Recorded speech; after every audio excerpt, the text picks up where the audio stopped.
Well, good evening, everyone, and welcome to Aeroflow Race for Real. It is our JDM versus Euro Nights, the Pocket Rocket. In the house tonight, Mark Thomas and the Bushman up in the commentary box with a great mix of cars here already. I can see plenty of regulars and some new faces, which is always fantastic to see.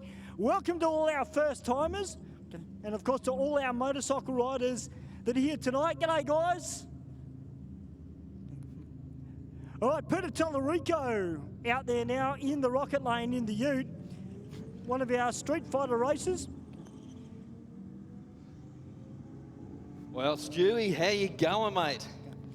Mate, I am fantastic. There's only one problem though. What's that? I got to race a Porsche in the first round. Oh, mate, that's easy. Well, you know, like... They're just like an overrated VW. Yeah, I know. Well, I know I can't beat him, but I'm going to try and tree him. That's it. You look really scared right now, Stewie.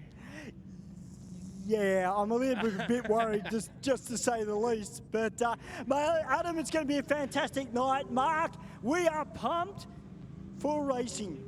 Mate, what a great night. JDM versus Euro. So, mate, I couldn't think of a better night.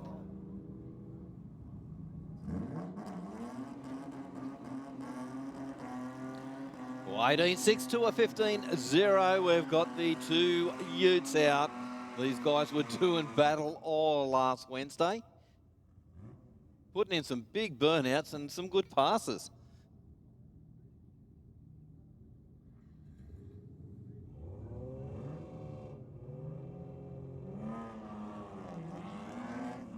Well, they're chasing some good lights, you can see that.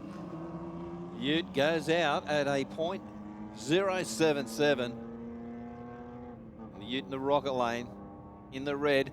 These guys are virtually side by side. 14.6 at 93 miles an hour to a 14.8 at 93 miles an hour also. Well, I had to go down to Rocket Industries today to buy a new helmet, and big thank you to Pat Elliott for taking me for a tour through Rocket.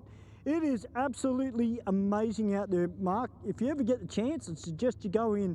Big thank you to Rocket Industries for helping me out with my new helmet. It's going to be a lot of fun. Well, mate, I'm actually going to have to go down and see Pat. I've got to get some stuff for the car, so yeah, I think I'll make a bit of an arrangement. It'll be nice to have a bit of a look around their new setup.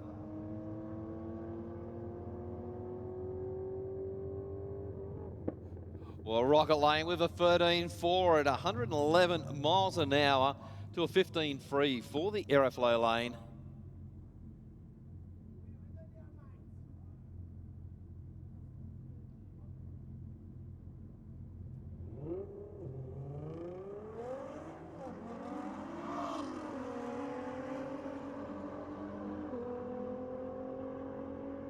Well, that's a bit of a sweet sound. In the Aeroflow lane, 11.09, 127 miles an hour to a 15.7. We've got the Ford in the Aeroflow lane up against the WB Statesman. Well, the good thing about tonight too, Mark, is you kind of got the best of both worlds here. You got Adam Heron, who's down in front of me in the Porsche 718. Of course, I have seen this car. I haven't had a ride in it, but I've seen it. And it's a quick car. And then you've got my car, which is slow, as everybody knows. But it also just goes to show that you don't have to have a super fast car to come out and have some fun. Mate, stick to your original plan. Just tree him. That's all you got to do. Well, that's what I'm trying. But... no, look, this is a great opportunity, and it's a perfect example where, you know, you're really showing the younger crowd, guys. If you've got a small car like mine, guys, don't be scared to come out and race. Because when you go into the Street Fighter category at the New South Wales State Championship Series, it's style your own racing. So you can potentially knock out a car that is a lot quicker than yours, providing you get your reaction time and you're shifting and all that right. There is no reason why you can't take out a super quick car. Yeah, absolutely. And just nights like tonight, you're virtually racing against yourself. Yeah, that's exactly right. Now, you can probably see on the back of my car, Mark, there's a little name on the back of it called the Stig. Pat Elliott has nicknamed me the Sydney Dragway Stig because my new helmet. Okay. A little bit of fun tonight. So I understand you guys are going to do a little bit of a swap round later tonight. You're going to share the driving? Yeah, it should be a little bit fun. You know, I really want to race tonight. I just want to make one thing clear though. I just want to thank Dialed In Racing, Sammy Joe, Brett, Chaz, all the gang down there as well. I don't get to race all the time, but Dialed In Racing, huge big, I feel very fortunate to be very part of their team. All right, it's time to go.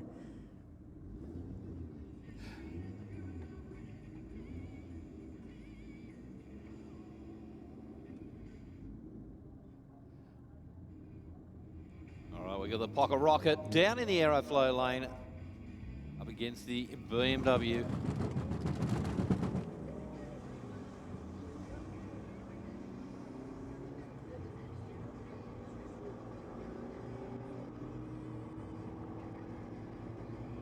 (11.6), 121 miles an hour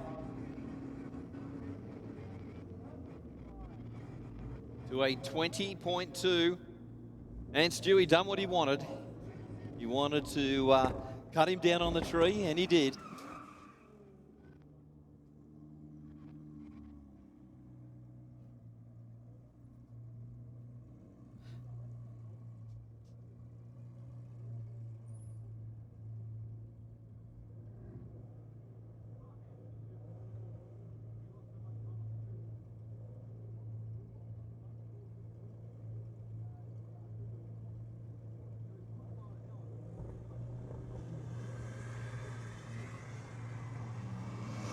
Wow.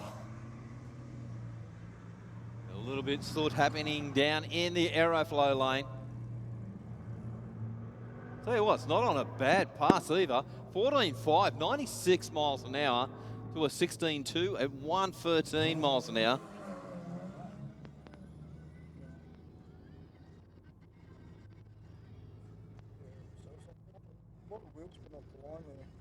Well, BMW and McLaren, yeah, I think you're right.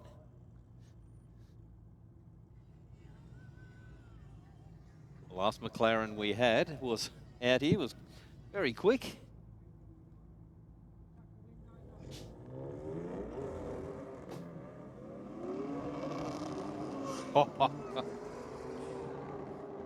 Yeah, a huge amount of wheel spin then, Mark, off the start line. Yeah, it definitely got a little bit sketchy off the line. It did indeed. And runs through 9.7, 144 miles an hour to a 12.6. Here we go. We're going to be at JDM. We've got the Supra up against the Volvo. Yeah, big lot of wheel spin then off the line, Mark. Yeah, something that needs to be worked on, but nevertheless, it was good to get it out the way first.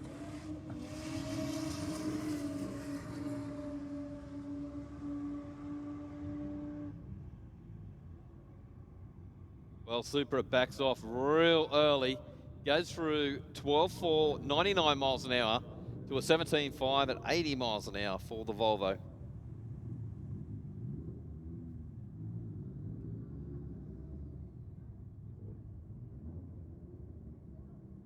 Well, I just got the Bushman has just rocked in the door.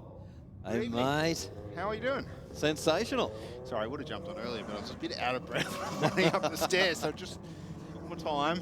Yeah, none. What a fantastic looking evening we've got here at Sydney Dragway, Mark.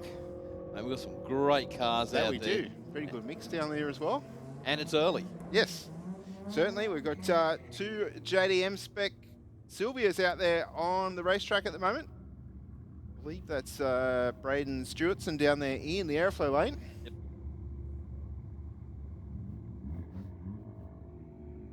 in the unmistakable. We've got 2 gold cars here. We do a gold challenge Whoa. because we can see gold rushes coming, Gold Rush is there, yeah. rolling around in the staging lanes. I'm happy to see that out here.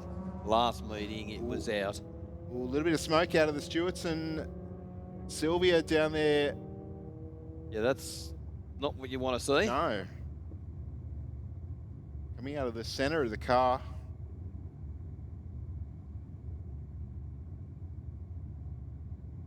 We'll just go over the track crew. Will go down, have a quick look, make sure everything is okay. Yep, because of course the last thing we want is to send another car and there's something on the racetrack. Doesn't matter how fast it is. It's one of these things. The rubber down there, any form of liquid, just becomes very slippery. Does indeed. So you know we've got our 2 seasoned racers here tonight. What, you mean Adam and Stu? Yeah.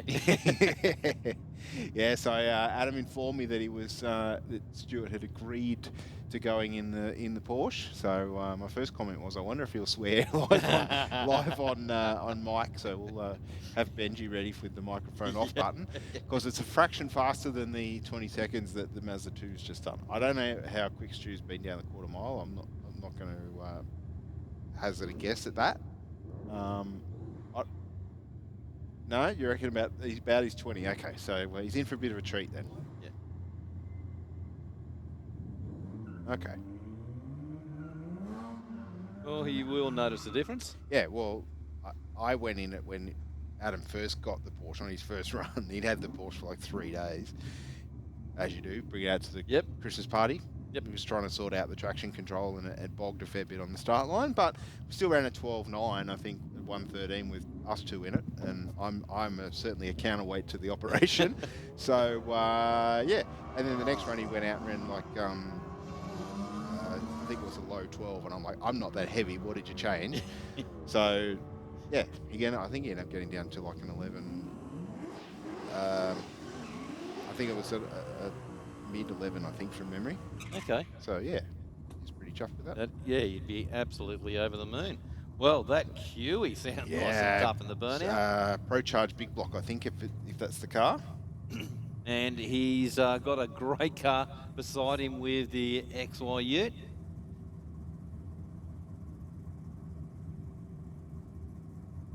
this car from Orange, I think.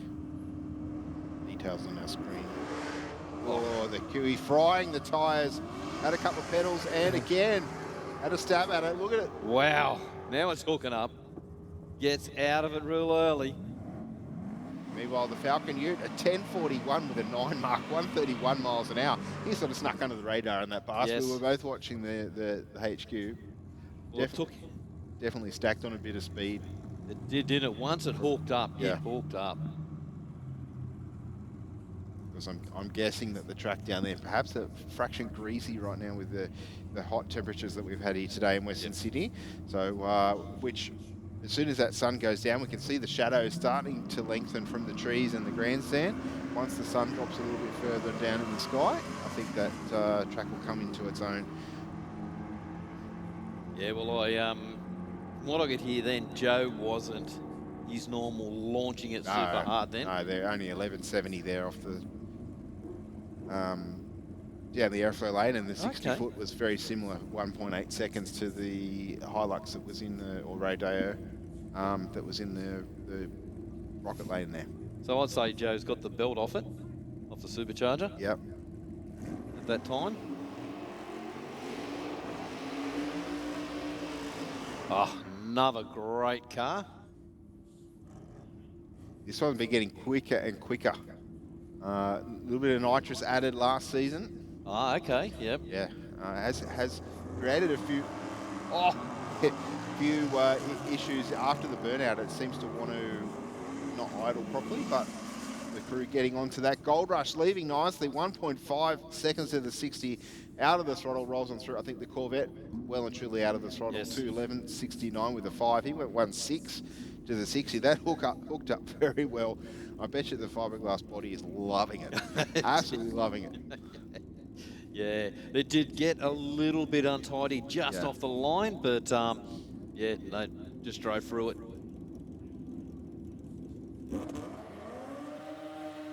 All right, into our first pair of motorcycles.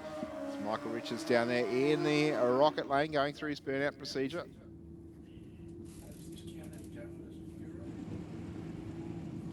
Yeah, it's fantastic to see Red Mist out here tonight. Michael Richards on his modified bike, and also his dad, who's racing tonight as well, who's not too far away from hitting the quarter mile. How are you, Bushman? I'm well, thanks, Stu. How are you? Mate, I'm good. I'm good. I'm good. Not a bad light there on your first pass, Stu.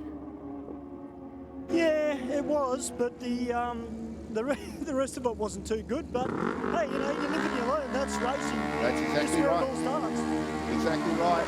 882 there for Michael in the rocket lane. Now that we've both had our first runs, Bushy, Yes, Adam. I think it's time we verse each other properly. Stewie and I. Okay. So how long are you going to get? You're going to ask for a... Mark and I think if I give him to the 330, but Oh, we'll I see. think probably a little bit more than that. Yeah, well, next time I'll turn the Turn stop-start off for a start, which I forgot to do because I was rushing, because I was talking, as a commentator does. And I'll make sure I turn the traction control off as well, so I can try and get a little bit... Hang on, you quicker than did 60. shut down on the start line. Oh, it was chirping all the way past 60 in first gear. Oh, wow. Okay. So, You know what that means? You need slicks. Or radials, at least. no, I was going to say, I think I need a set of Rocket Industry radials on the front of the pocket rocket. Well, you know, you need to talk to Pat about that. I'm sure Yeah, he'll hook you up with a good deal. Oh, No pun yeah, I mean, intended. well, I was saying to Mark earlier, Steve, Pat actually let me go for a tour through the entire rocket warehouse, and OMG, man, absolutely amazing. Like, the amount of stuff they got there, it blew my mind. I didn't realise, Steve, just tyres alone, how many tyres they've got stacked up in that warehouse, and there's still more to come. It is absolutely nuts. Sammy Joe, my teammate from Dialed In Racing, I can say that because I'm actually running for Dialed In Racing tonight. You've raced yet, or this is going to be your first run? Nah, first pass here, Stewie. I'm absolutely loving the Stig. I'm all for this, Stewie. I'm so stoked that you're actually out here having a run tonight. Yeah, look, it's a little bit of fun. It is our JDM versus Euro night. I got not exactly a JDM car, but it was built in Japan, and it is a Japanese brand, and I'm proud of Mazda as well. But, mate, you brought the green machine out. Obviously, last week, a few little issues. Obviously, they've been sorted. Right back into it. Yeah, it was a very interesting night on Wednesday night last week. Obviously, had a few little issues with the trans brake. Had a little fire in the car, but ended up coming out on top at the end of the night. So it obviously proves that the race skill's there. So that's what tonight is, just come and double check everything. I think that's why me and the boys are out, just double check we're all good to go before Saturday. Big day, round one. We want to start the championship off on the right foot, so we're ready to go. Well, we've got the whole flotilla of Dialed In Racing cars here tonight, minus Owen's VW, but virtually the whole flotilla's here. Everybody looks like they've got their race face on tonight, except for me. You've got a race face, Stewie. Come on. I can see the seriousness in those eyes. Let's go. Yeah, well, I mean business. But look, hopefully you have a good night tonight. I'm going to have a chat with the boss man, of course. And Sammy, good luck. And also want to try and good reaction time so I can show Joe that I can drive his car. Come on, mate. You got Joe in the bag. All right, I'll try and get Joe. All right, the boss man, Brett Stutchbury. Brett, welcome to Aeroflow Race for Real. We've got the team here tonight. Mate, big things for Dialed In Racing this year. Everyone's keen for the championship. A lot of testing's gone on in the off-season. You're looking forward to it? Yeah, mate. Very keen for this year, and you know, we didn't end off too well the end of last year to chase down the leaders, but we're here to start fresh and get these cars dialed in. No pun intended. Great stuff. I cannot wait. Of course, you've got Eden, who's here tonight with Dark 69, looking like a movie star with the shades on. But he's probably a bit annoyed because he's not racing tonight. I'm good, mate. You going to give me some pointers? I got one point of, I think Dark 69 down the bottom of the track and it's done its transmission. He Right. couldn't select any gears and that I kind of left it off. So he Great. can't select any. That's no good. That's no good. All right, boys, we're back up to you because I'm going to put the stick helmet back on and get ready. All right, Stewie, enjoy. Do you know what? I just listening to Eden there. I think he needs a 50 shot as well, at least. You reckon? Yeah. Just to make full use of the radials. Why 50? Please, do not give me my at ideas, least. please. At least, meaning there's... A 1 or 150 or 250? Just go 6 kids, mate, on a 4-cylinder. That's what you want. Well, yeah. No fuel, just nitrous. I think that's called nitro, isn't it? Kind of, sort of. You'd need a catch can then, won't you? Yeah, not for long. To catch all the motor. 1381 with a 7. Yeah, big belly pan. Big belly pan. 1381 for the Focus in the aeroflow lane there. Not a bad pass. The Ford Territory in the airflow lane taking on the Hyundai Hatch down there in the rocket lane. Hatch with a race number attached to it. Okay.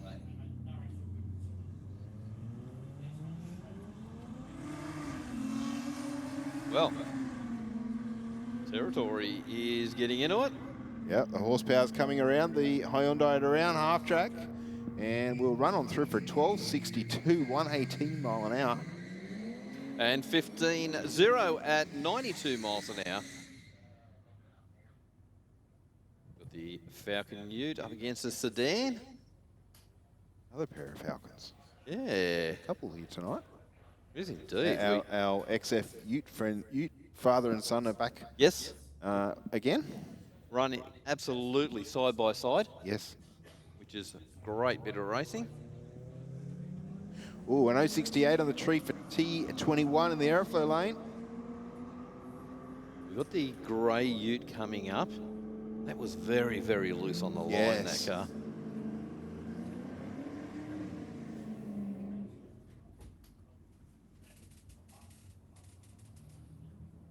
Well, nice. Decent burnout from the Corvette.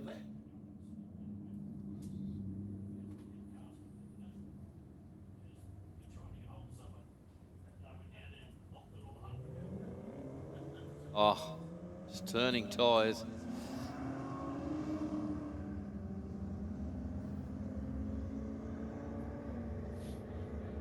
In the meantime, Falcon out and gone. Well, hopefully, boys, the boss man isn't watching for my run. Good thing is Brett's busy with his race cars. I think he would be watching the stream, Stu.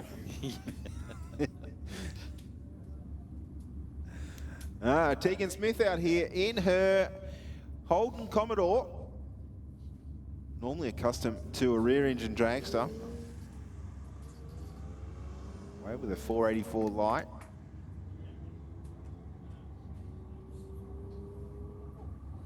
There's the Golf in the aeroflow lane. Out in front. And runs on through first for a 15.0, 93 miles an hour. And 17.2 at 83 miles an hour.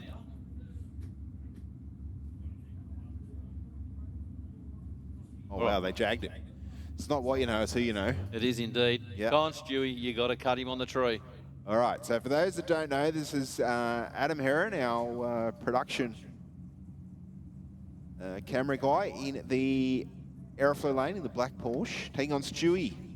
The Pocket Rocket in the Mazda 2. Oh, the Pocket Rocket's treating, but I think Adam's giving him a head start deliberately here.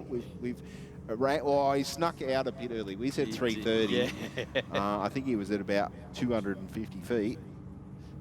Will he catch the Pocket Rocket easy? In front of 1,000 nearly. 11.94 at 1:15 across the finish line to an 18.0. Wow, Stewie's improving. Yeah, well, he said that he had the traction control on and something or other else Yeah, he what? on his previous run. By accident, because he was too busy talking. Now, I don't know if this is I think this is the Toyota 86 that went through scrutineering as I walked up from the car. Yep. It went past me and I'm like, that's not a Boxster. There's 4 more cylinders in the Lee, the scrutineering guy, opened the bonnet just as I walked past, and I thought, yeah, that's what I thought it was. Let's just say it's got a General Motors power plant in it. Ah, Yeah, okay. I'm pretty sure you could guess what it is. Yep. Apparently all fully engineered and everything. Guy's name's Ralph. Wow, okay. Fits in there like a glove. For the small glance that I looked at it, 10.98 with a 122 mile an hour. Thanks very much. And 14.5 for the Rocket Lane. I'll tell you what, that's not too bad for the first pass. Well, the first time I've seen it, he might have raced elsewhere, but it wasn't. I think it was just NA. I didn't see any for the brief second the bonnet was open. I didn't see it any sort of forced induction going on there, but 10-second pass, not too bad. Yeah, maybe we can, when Stewie takes a little bit of a break, you can go over and have a bit of a yak to him. Yep. Interesting to see how complex it was to put it all together and get it fitting. Well, what I liked about it was there's nothing hanging out of the bonnet. You know, like it's like a true street sleeper style conversion. 15.22 with a 2 in the airflow lane mark. And 14.9 for the Rocket.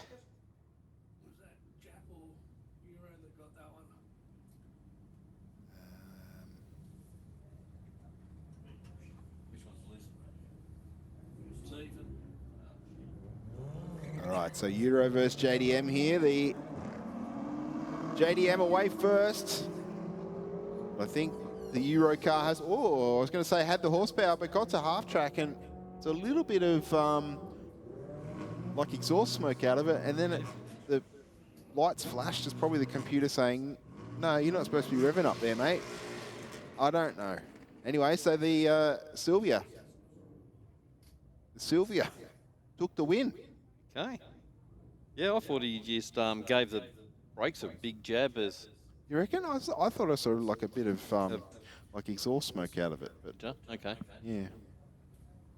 As Ben said, maybe the computer said no. Yeah. Yeah, all the little robots went on strike all at once. All right, another BMW taking on another Sylvia. Sylvia away first. Oh, Beamer's chasing him down. 1.6 to the 60. Again, a little bit of fume out of the 200. And a 10.96 with a only 116 mile an hour. Tells me out of the throttle quite comfortably at the finish line was 100 mile an hour at half track. And 14.1 for the Rocket Lane. We got Audi against BMW.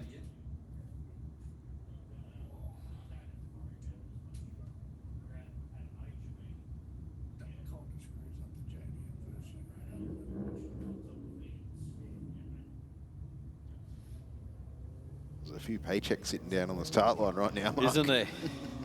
The BMW out in front. Leaves nicely with a 177.60. The Audi's not going to catch him. And the BMW takes the win, 11.14 with a 6, 126 miles an hour. And 11.8 at 120 miles an hour. We Subaru down in the Rocket Lane.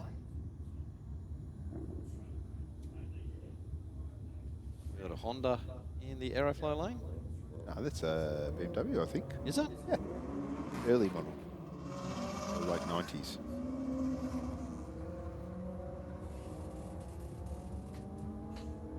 The Subaru says, I'll see you at the finish line. I think the BMW was having a few wheel spin issues. It's not a Beamer. I apologise, Mark. I thought it was.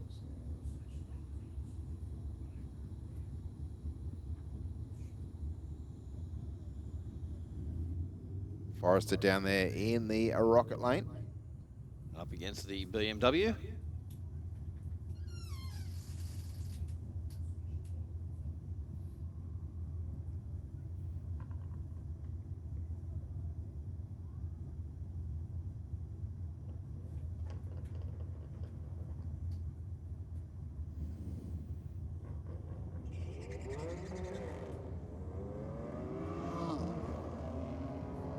BMW 2.12 in the 60. It's sounding great through the track, Mikes. It didn't. And 11.59 with a 128 miles an hour. And 17.2 at 82 miles an hour for the Rocket Lane. Sammy Joe in the VH Commodore. Well, this one a little bit potentially unfair, but maybe the BMW, the Volvo's got something under the bonnet that we're not sure about. Now's the time to bring it out. Sammy Joe, just a quick purge of the nitrous. They had a few problems with the car last week, as she was saying, talking to Stu. Oh, Nice. just pops that left-hand wheel in the air as it leaves the line. 0.023. Goes through 10-0, 134 miles an hour. Nice and straight, clean path. Well, guys, down here in the staging lanes, and it's great to see the JDM family come out in force tonight. It is great. Guys, you know I'm a JDM fan. We've got to stick it up these Euros, okay? You know, like, I know I'm going to get beaten. I already have. But come on, guys, we can do this as a team. JDM. I got Adam standing next to me, my co-commentator. JDM guys can all hold hands and hope. And listen, all you Euro guys can fix up all your French berets and speak French and try and impress the women, and us JDM guys will just do what we do, you know? Yeah, yeah. Hey, I got Honda power. I've got a Honda power, you know?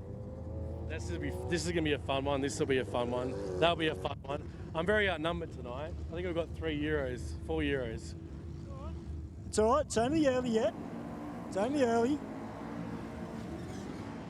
It's a good night for racing, guys. If any of your friends were thinking about coming out tonight and they've got a JDM or a Euro car, make sure you get in touch with them. Tell them to come out, as I'm about to have a word with the driver of a BMW who did something that he shouldn't have. I'll be right back. Oh. The enforcer.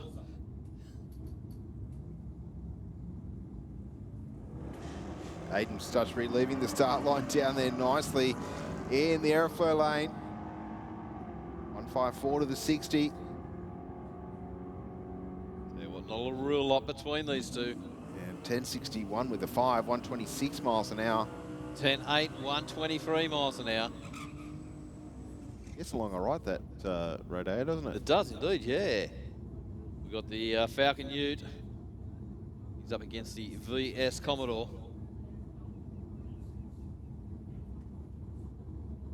Sean Sabello. And I think the gentleman's surname down there is James. I'm just trying to think of the Christian name. Or the first name.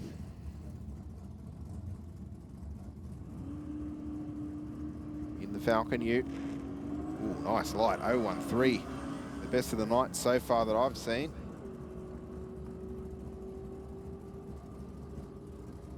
Oh, he got a good pass. Gonna happen down here, Steve. Yeah, 1026 with a 130 miles an hour. 993 for the Rocket Lane. We've got the Centura down in the aeroflow lane, and right beside him we've got the Capri. Capri straight into the lights. Oh, Capri just bagging the rear tyres on the hit. It's hooked up now, but the Centura is out of there.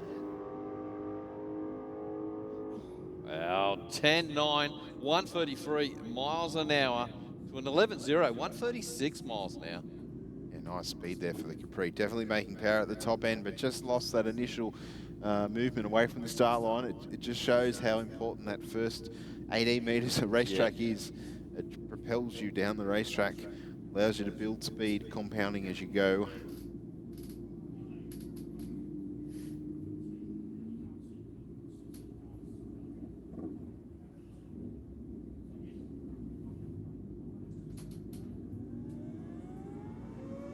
First pair of bikes away from the start line for this round.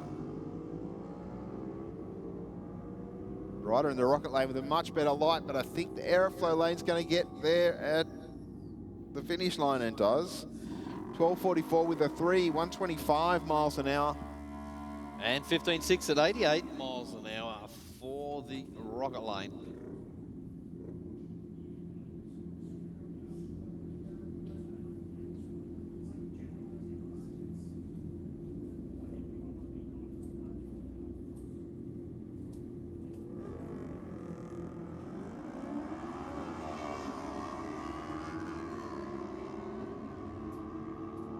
Yeah, a really nice bike screaming down the racetrack. And a 12:07 at 112 mile an hour in the aeroflow lane to take the win. And 12.6 for the rocket lane.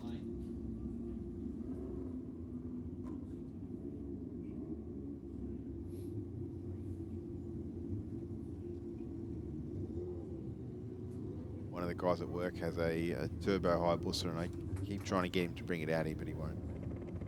Yeah, that'd be interesting. It's all factory. Oh, is it? 038 on the tree for Rider in the aeroflow lane.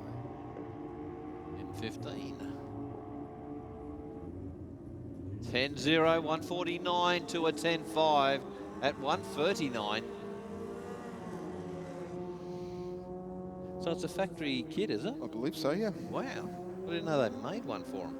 Because they're not fast enough out of the box. Yeah, that's right.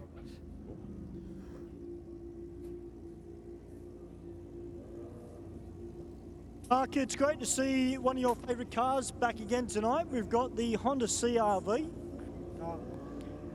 Did pretty well last week. Probably didn't want to run as quick as he wanted to. But the good thing is he's back again this week to see if he can better his PB in the car. We know it's got the grunt.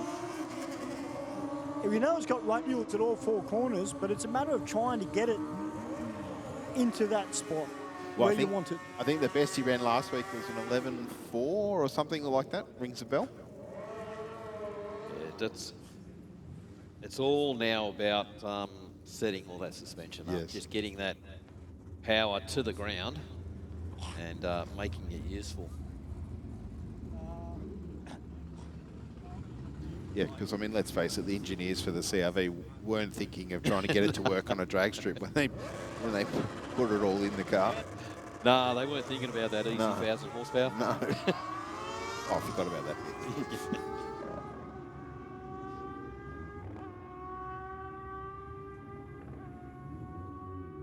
Well, 11.0, 130 miles Yeah, an big hour. speed. Big speed for the rider in the rocket lane there. How clean did that bike sound?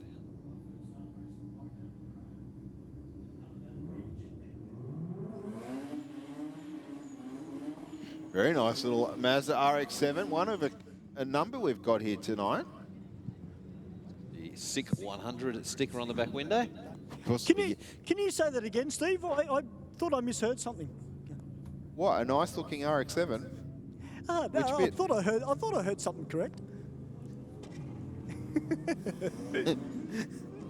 Sorry, I had quite to like say that. it, I man. quite like the Mazdas, Stu. Yeah, I don't know. did It's you? not Oh, Mark. it's all right. Yeah, you know, I'm all for it. Oh, sorry, I do I do apologise. There's a nice blue one down there too. Yeah, there's a blue one out the back there. Braden Stewartson's here tonight in the 180 as well. We got the Hyundai down in the rocket lane, up against the Falcon Ute in the aeroflow lane. Hopefully the Ute gets a little bit of a cleaner pass this time. Yeah, we could just faintly see the out of shapeness that happened at half track there. on The last drift run. marks. Yeah. Well, we've got a little bit of a Nissan fest here tonight. I know that Andrew Hawkins is out the back. And of course, we welcome Nissan Australia here to City Dragway as part of Aeroflow Race for Real. And they've got their show and shine down the back. Welcome, guys. But, you know, I reckon Hawko's made a few phone calls because it's got an R35 GDR in front of me. And we've got a Nissan 370Z Nismo in front as well. So we've got some heavy hitters here tonight to try and take out these Euros. Did Andrew ring you to bring the Mazda out, the Mazda 2? Mate, the pocket rocket is ready and raring to go. The City Dragway Stig, he's got the eyes on.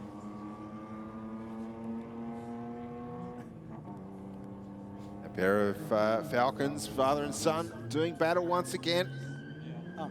And a 14.73 with an 8.94 miles an hour through the finish line. Half a second between them, Mark. Yeah, absolutely nothing. They both leave the line with great reaction times.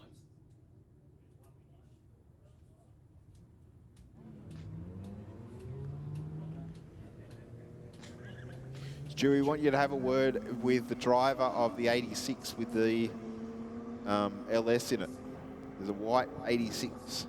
Yep, he's 2 cars behind me. I'll do that after my run. Yep. Absolutely. His name's Ralph. Ralph, okay, easy done. Hey, Stu, how happy with your previous pass? Like knocking out... You know what? I was more happy about the reaction time than I was actually of the run. I did shave 2 seconds off it, which was a bit of a surprise, considering it's still pretty hot out here. But yeah, no, I was happy. I'm happy.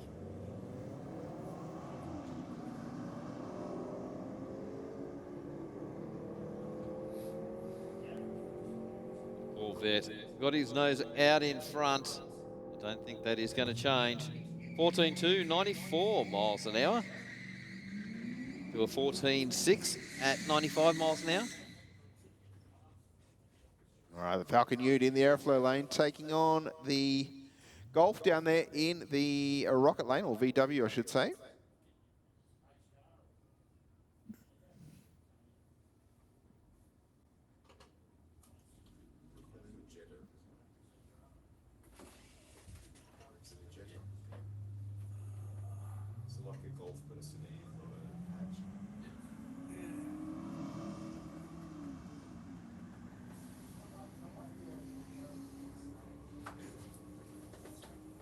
Another O light from our competitors there, the aeroflow lane, 052.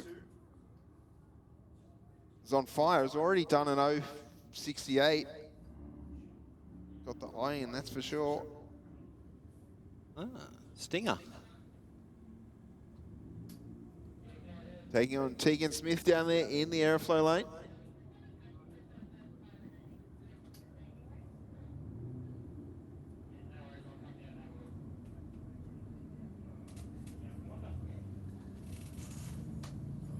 Just rolling Kia back.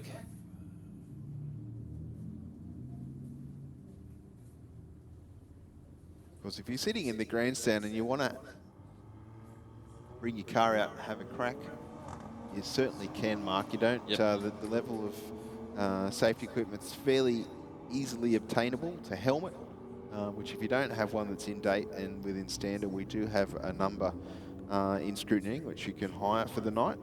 You need a long sleeve top, long pants, covered shoes, Yep. and a driver's license.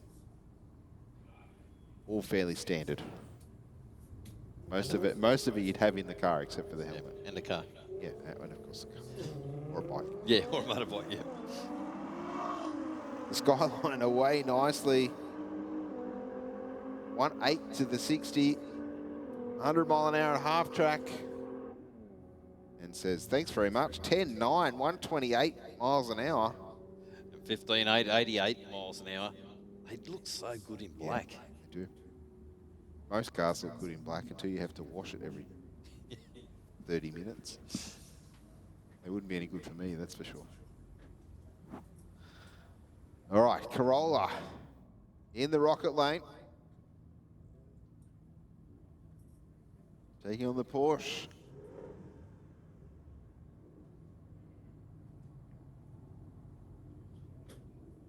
I'd suggest get ready with the Euro win button here, Ben. But you never know your luck.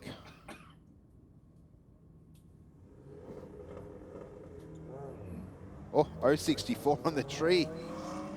Very soft off the line too. No big launch.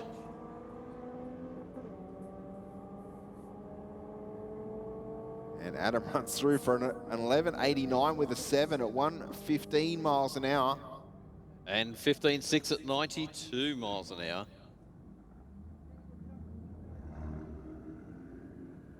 So was Stewie in with Adam? He said that he was going to, but I don't know if he was going to at what point. They were talking about doing a like an onboard camera and microphone thing.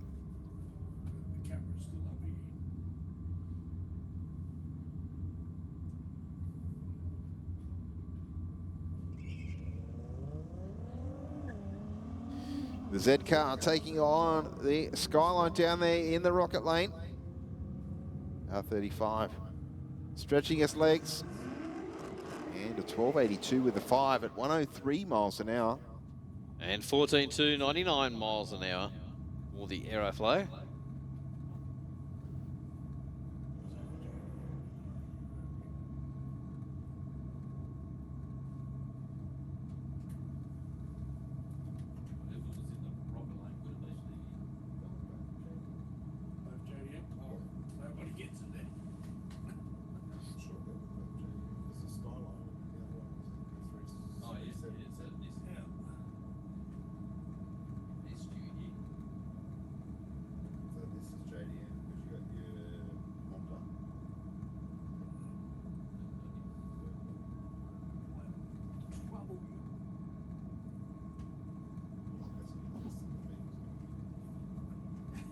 Or just rolling the Honda back. Just overshot the starting line.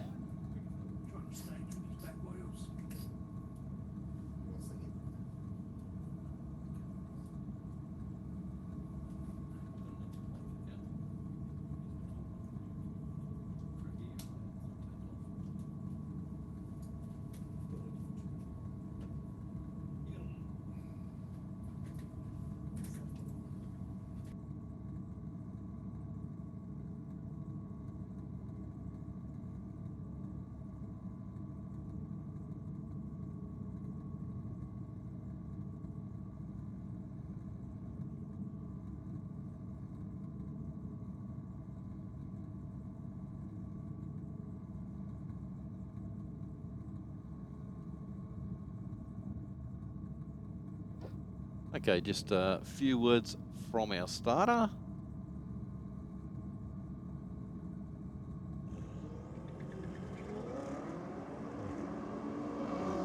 Well, real aggressive off the line by the Beamer. Listen to it through the top end mark. 1072 with a 9, 128 miles an hour. And 15.1, 97 miles an hour for the Honda. You know, I think the scary thing, Stewie's matched up with the 86. Yeah. Okay, that should be a good pass. Well, yeah. I think the 86 went 10.8 or something, didn't it? Yeah, Stu's got a little bit of work to do, but let's see what he can do on the start line. Oh, sorry, that's right. Stu went 18, didn't he? Yeah. Sorry, I'll just get mixed up with the 8. 26. Stewie, nice Wow. flight. You'll be very chuffed with that.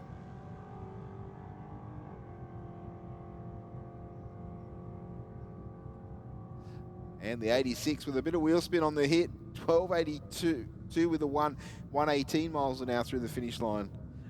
Oh, he's done not a bad pass either. 18.1 at 77 miles an hour. The Stig's taken over. Yes, nice work.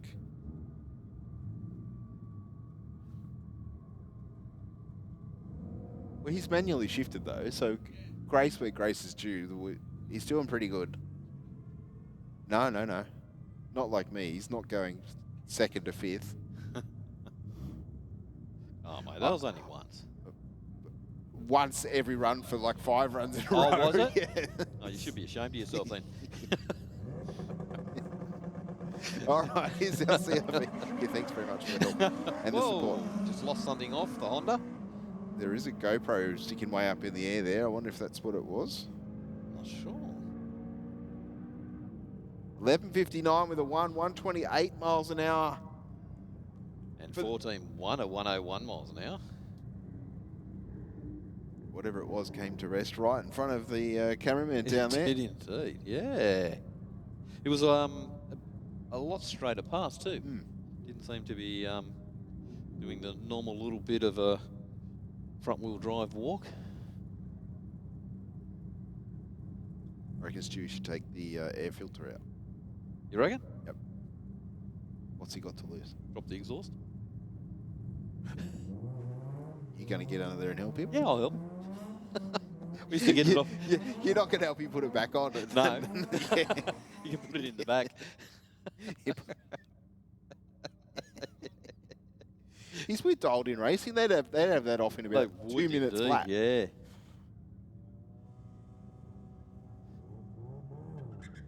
There's a suggestion, Brett. Oh. Air filter. And whoa, the Merc getting all crossed up on the hit. I think it's time for Mark's instruction. Yes, yes. Don't. Soon as you feel those tyres turning, get out of it. Because the, as you say, Steve, that magnetic wall takes over. Yeah. It's not actually magnetic. We should just clarify that. There's no magnets in the concrete, but it feels like it because whenever a car gets crossed up like that, and you can see there, maybe not on that camera shot, but you can see the there you go. Thanks, Ben. The marks left by the Mercedes had a good look at the wall, and I'm sure that the driver's eyes were pretty nervous at that point.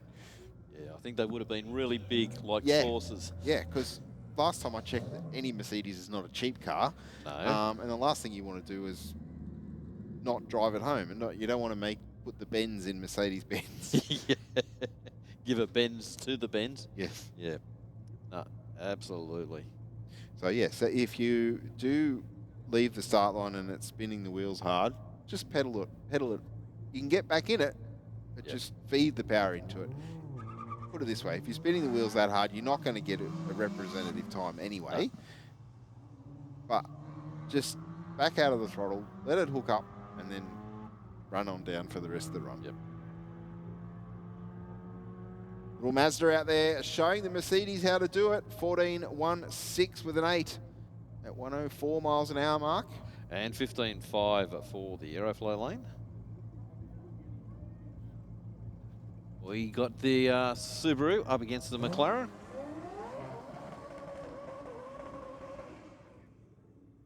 Wow, I think that's the first time I've seen a McLaren do a burnout. They normally go around the water. Yeah, would you have the same opinion there, Mark?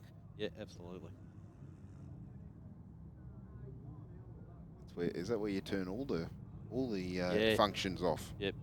Yeah. Disconnect all the robots. Yep. Yeah. And then drive it by yourself. They're on lunch break. Yep.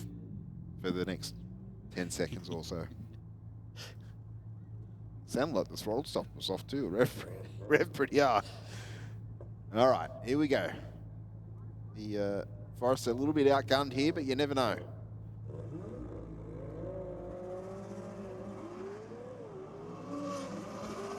Yeah, I think that's pretty much what we expected. Yeah, 1.60 to the 60.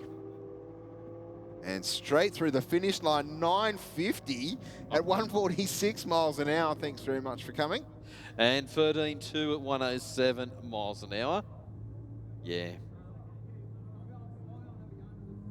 How could you have a car that sounded that good and stick to the speed limit? It'd be so hard. Yeah. I don't think you could. I'd drive a Camry and I'd get in trouble. Literally, yes.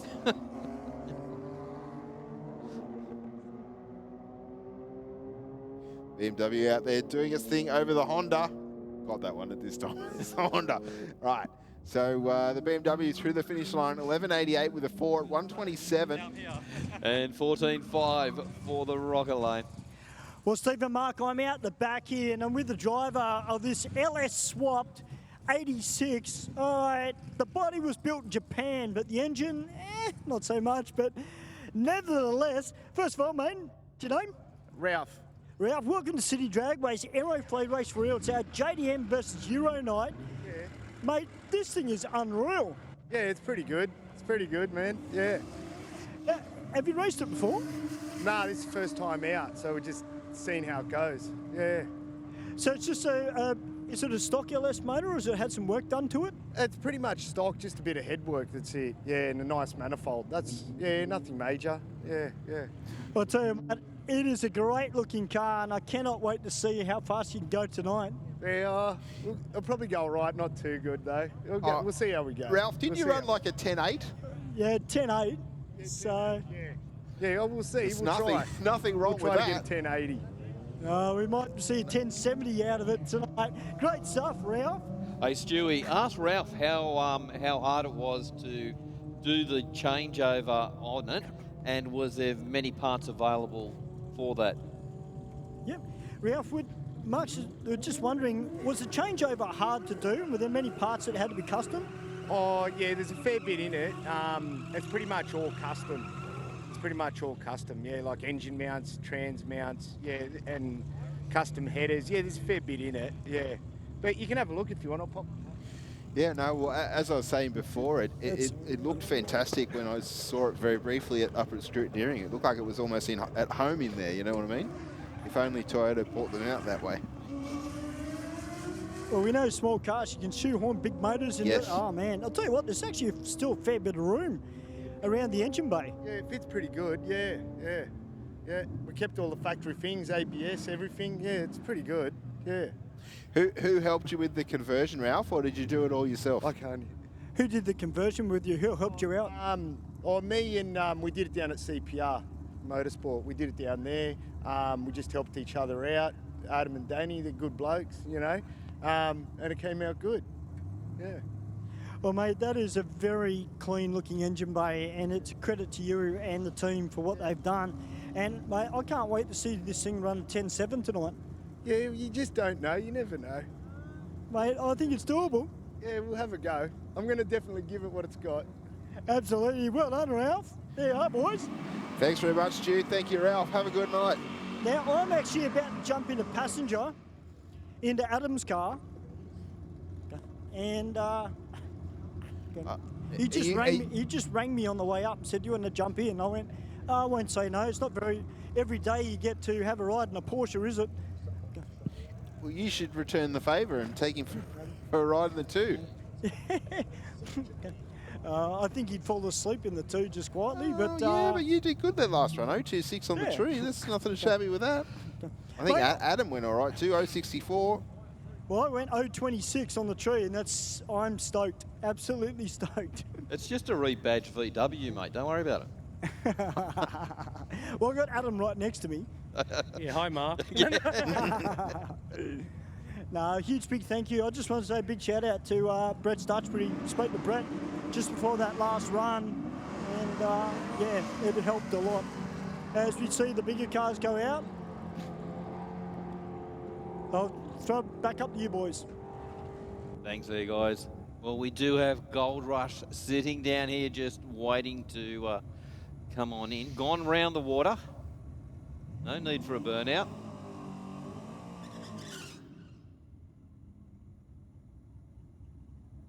Taking on Corey Stutchbury in the VX Commodore.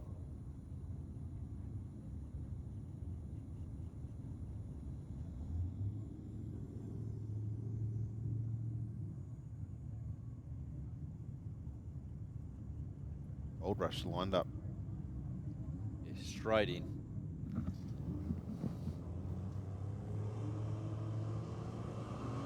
There's 79 on the tree for Stutchbury. Oh, I was going to say the Gold Rush not lined up straight enough, I don't think, on the start line. And moving around big time at half track. There's a couple of pedals there, and still a 968 with a 6 at 139 miles an hour. He was doing 124 at half track. Yep. Wow. Certainly up on the wheel on that pass a little bit more than he probably wanted to be.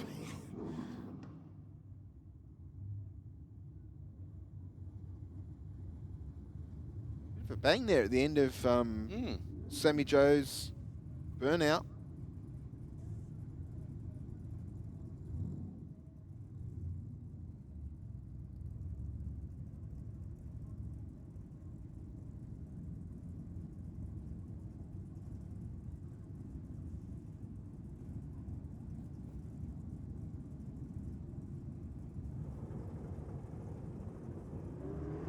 Oh, 65 on the tree for Sammy.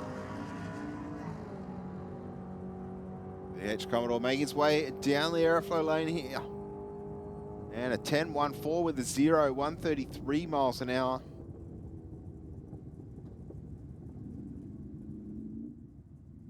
Programming seemed okay with the car. Yeah, I was going to say the run itself seemed pretty clean. It was just that it backfired at the end of the burnout there. Our next pair going through their burnout procedure is the Ford Capri down there in the aeroflow lane, taking on the Rodeo Tunner in the rocket lane, of course.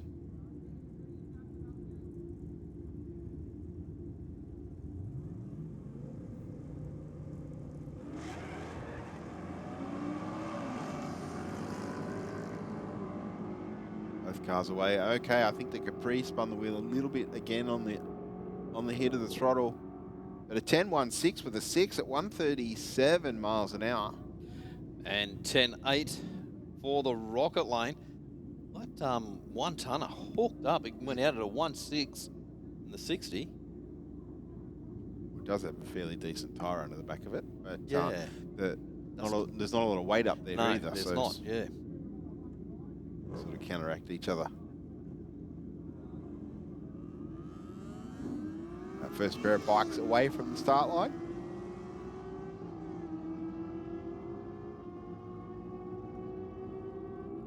Scoreboard all tied up on the JDM versus Euro theme night we have here at Sydney Dragway.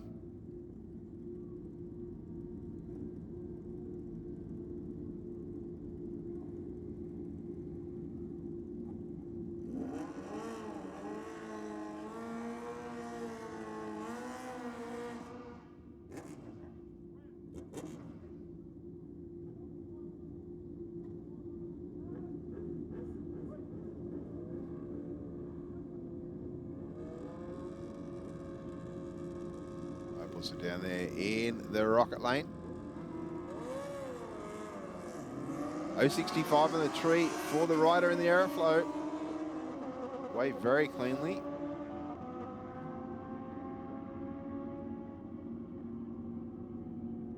And runs on through for a 10.05 at 147 miles an hour. And 10.1 for the rocket lane.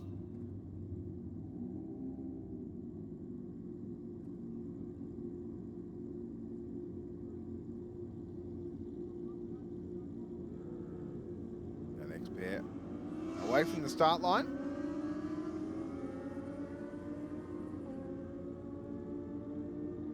The airflow lane well and truly in front with a 9.97 with a 7 at 147 miles an hour. All right, Steve, I'm about to jump in the Porsche. Which side? The passenger side. I don't think he'd trust me driving it. I don't even trust myself driving it.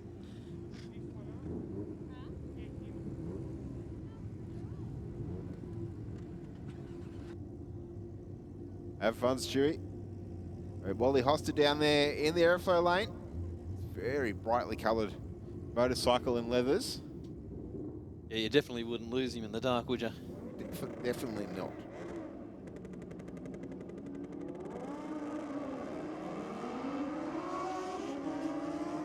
You'd have trouble catching him in the dark too, just quietly. Sound like that bike had a bit of a mess off the line. I think there was a two-step on the bike in the rocket lane, I think, but a 9.99 with a 9. All the 9s at 143.9 miles an hour. And 111 miles an hour for the rocket lane.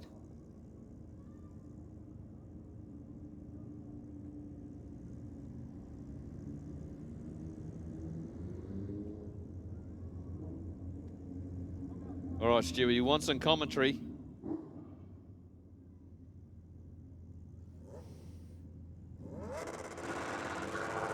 All right, well, at the moment, I'm just chilling out in staging lanes.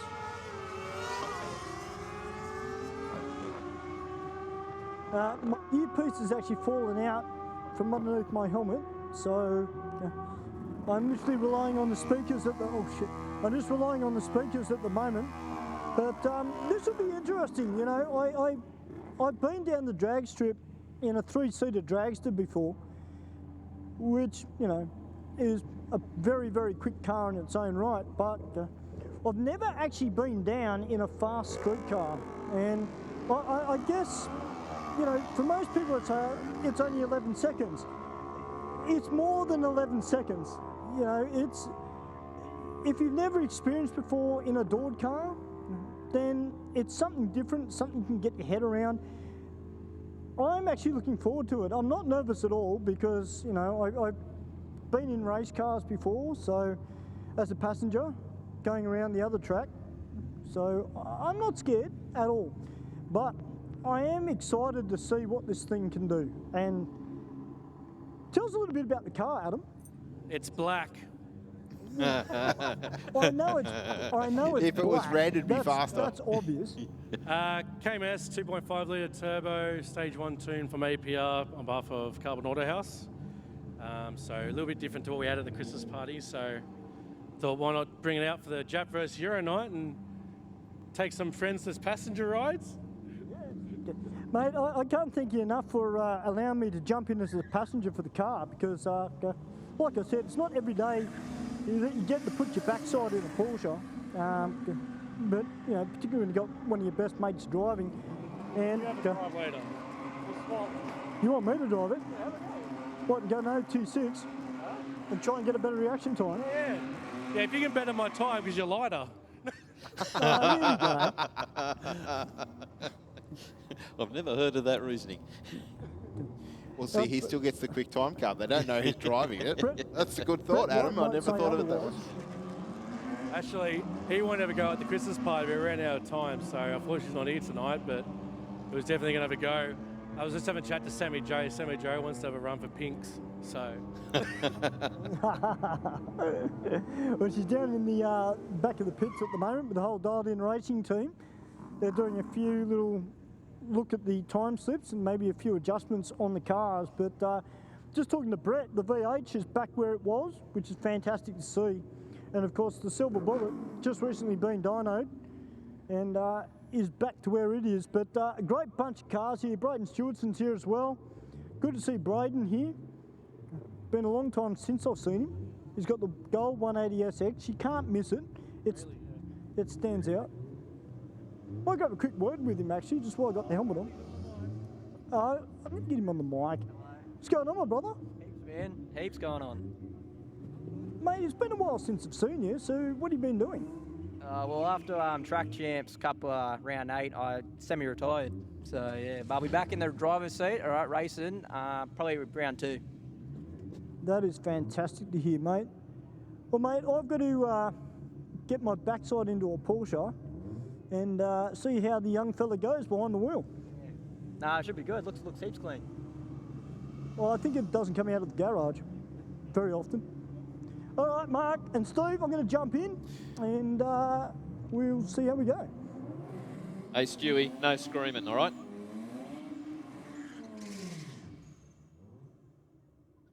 All right, that clean RX-7 taking on the R33 Skyline down there. From memory, the little Mazda put down a good pass. Yeah, definitely. It's got a really strong top end in it. 1.6 to the 60. Wow. Got a pretty good front end to the racetrack too, Mark. And 1174 with a 118 miles an hour. But the Skyline got on top of it.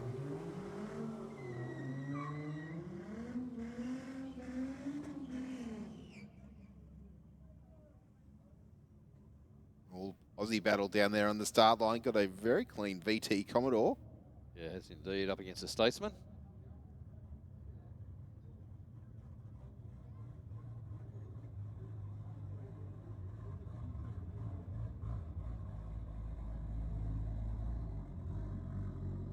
I bought one of these, a bit of VX the other day. 60,000 Ks on it. Yeah, wow.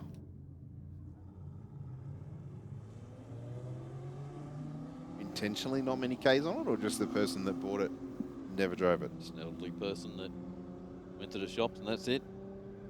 Yeah. He's just going to bury it down the back of the garage and drive it once in a while. Yeah, wow.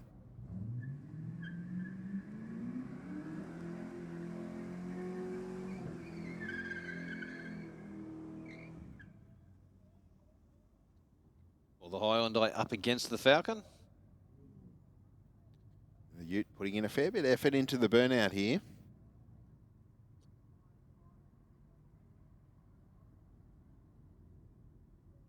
Scoreboard all locked up once again.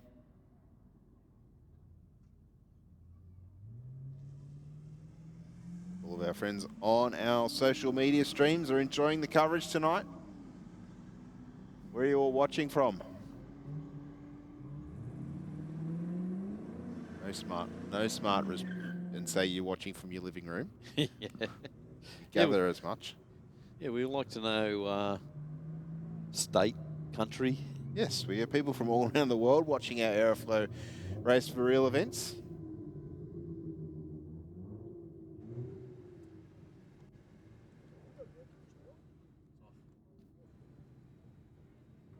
Hey, Rodney, are you on tonight? He was on last week, I think it was. Rodney Waters. Oh, boys, just sitting patiently. Patiently being the operative word. Just sitting here in the Porsche. I've got to say, Mark, that sitting in this is like sitting in a lounge chair. It's a lot more comfortable than the Mazda. You need to put the windows up, bro. Yeah. Now, this is going to be interesting because I feel very privileged to be able to jump in this car, and big thank you to Adam. Now, I don't know what to expect here, boys. What do people reckon it's going to run? I mean, it's been running consistent 11s. Now, bearing in mind, you got an extra 52 kilos in the passenger seat. I reckon a 12.0. Thinking an 11.2. No, wasn't it? He ran 11.9 on the last run, didn't he?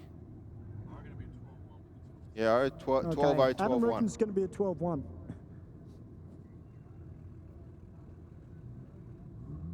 That's unless he turned everything off and is just letting it eat, Yeah. as they say. Well, it's a little bit slow on the lights, but oh man, this thing is flying a half track. Oh man, this down wicked. And a 12.21 with a 115 miles an hour across the finish line. Adam picked it perfectly. Yeah, did indeed.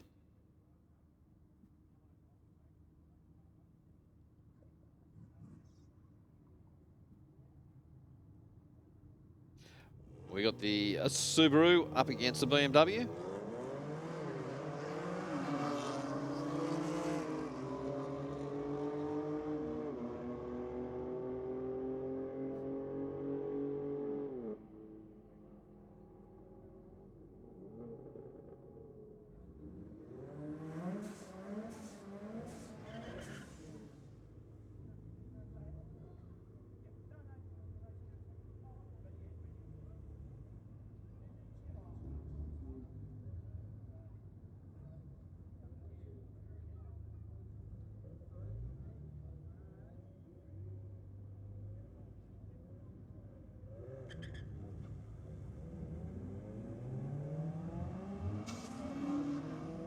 Well, boys, coming up the return road, I can tell you that, man, that just pinned me back big time in the beef. But, yeah, really interesting.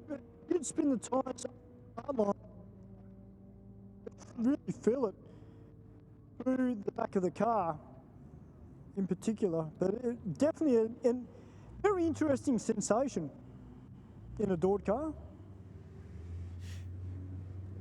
The thing I sort of noticed about it when I went in it was that, and I'd imagine that a lot of these late model cars that are quite fast, they seem to do it effortlessly. Not like, you know, Yeah. if you know, Mark and I are into the old Tiranas and the Escorts and stuff like that, and you go out and run a 13-second pass and it feels like you're doing a million miles an hour, but Yep. in reality, you know, in most cases you're not. But, you know, there are plenty of fast Tiranas and Escorts around, that's for sure. But certainly I could only imagine what they feel like when you go and run like a high 9 or something like that as a street car. Of course, the sensation is a little bit different when they're a purpose-built race car, but Yeah, the Porsche just would be just so smooth. yeah. Yeah, you would just have virtually all the torque just throwing you back in the seat. Yes. But you don't have the rattle and bangs like the earlier model cars. No, and your power steering and all the mod cons. Tell that little Corolla just matched race with the little, the Mercedes there. The Corolla wasn't too far behind there, Mark. Wow. Okay. All right, the R35 taking on the BMW down there in the aeroflow lane. Looks like the BMW unfortunately rolled through the start line. It was in stage, but just must have taken the foot off the brake. Chalk that one up for the R35 at a 12.23 with a 2 at 114 miles an hour. And 15.4 for the aeroflow lane. Yeah, that's one of the things, you know, like when you're going off the foot brake, yeah, you do have to stand on them pretty hard. You start pulling up the revs.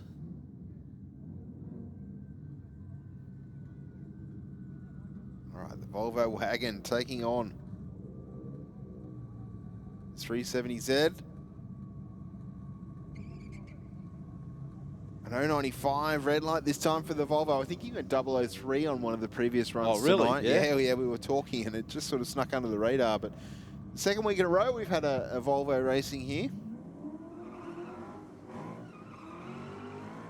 Z car gets there first, 14.65 with a 2.98 miles an hour. And 17.3 for the aeroflow lane. Similarly paced to the Volvo from last week as well.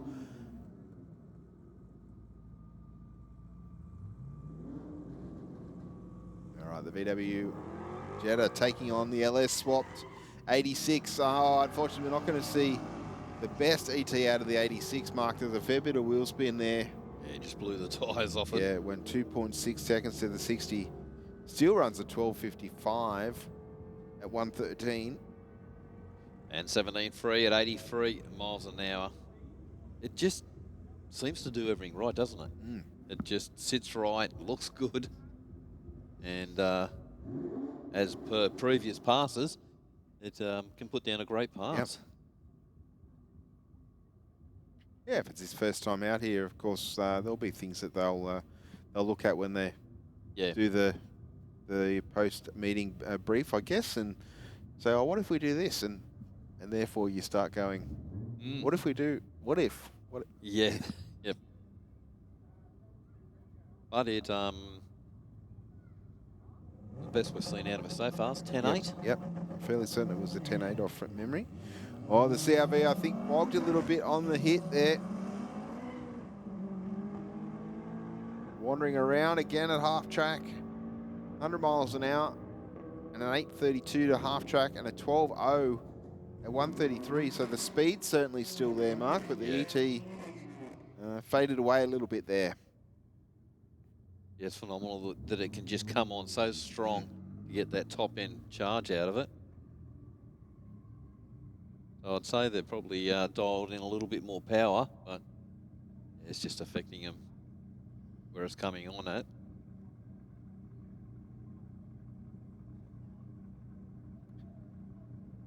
Mercedes coupe down there in the rocket lane. And an BMW down there, I think it is, in the aeroflow. Yeah, I think you're right, mate. And Darren on the track's Facebook page, was that Stu in the Porsche? Yes, it was. He wasn't driving it, but he was certainly passenger.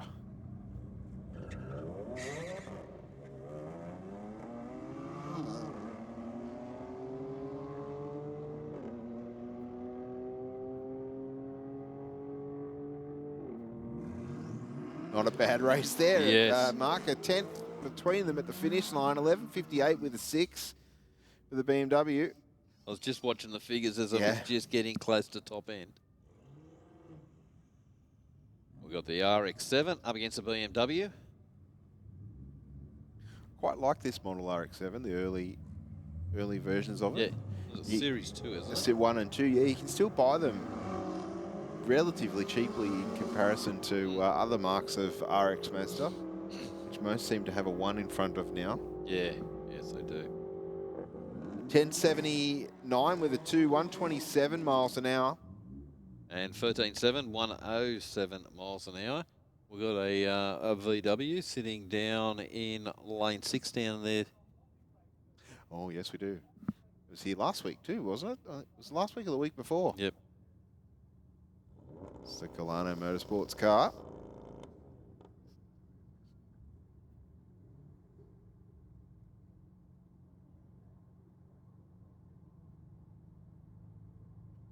Honda versus BMW. Down there on the start line.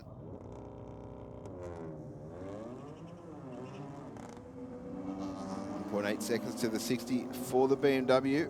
BMW moving around just a little bit on the line. Yeah, just a fraction, but under control. Gets there comfortably at the other end. 12.13 with a 122 miles an hour. And 15.6 at 98 miles an hour for the Rocket Lane.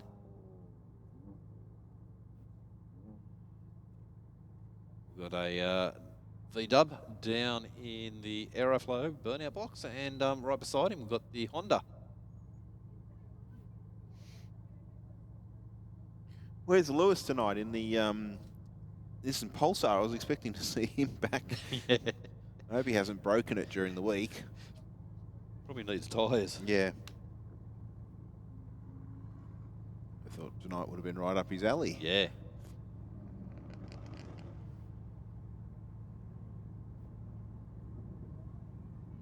A quick mop up down on the line. Just two other competitors out there. Can you please just ensure you do not have your air conditioning turned on, because it will dump water down on the track.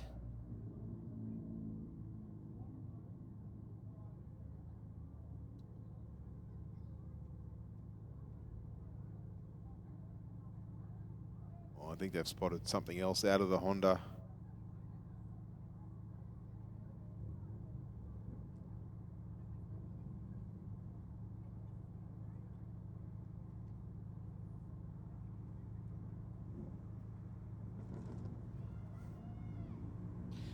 Seems to be all good.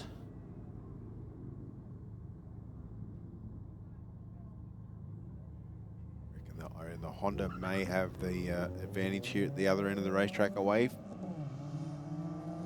No. I was wrong. I think the Euro's going to score this one, Mark.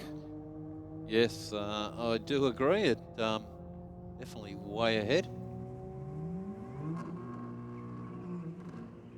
14.7, 93 miles an hour to a 15.8 at 92 miles an hour. What do we have here? Is that a Nissan? Yep. Nissan what? Nissan Z. I think it's the, Oh, sort of it's the three- latest Z Yeah, the one. latest Z. Okay, so the guys from Nissan bought this one out with them. Whoa, a little bit loose at about 80 feet from the start line.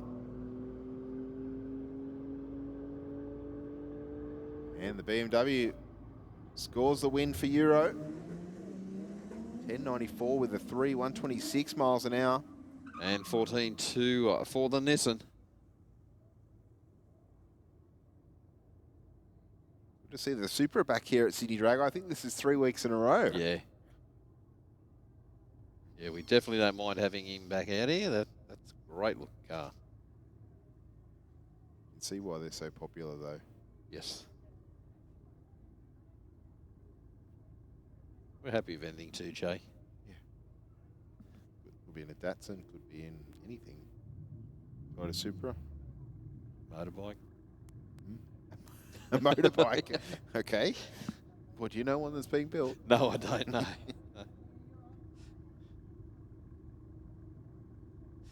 You'd probably get away with one, Jay, in that. Well, if you go on one, you might as well go two. Just, yeah, there's no point doing half of the job, Mark. Yeah, true. Yeah, why hold back?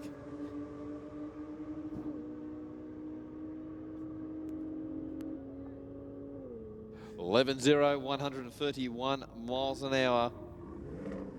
To a 12.5, 117 miles an hour. So this Adam back out again? It is, yeah. He's picking on a fellow Euro Mark 7 Golf. I think this one has a little bit of Harlequin paint on it or something. I'm looking at the... It's got a bit of a pearl flick on it. Well, Adam's trying to put in a great reaction. Back to 1190. 114 miles an hour for the Porsche. Went 017 red on the tree. And a 14.5 there for the Golf that was in the rocket lane. VW down in the aeroflow lane.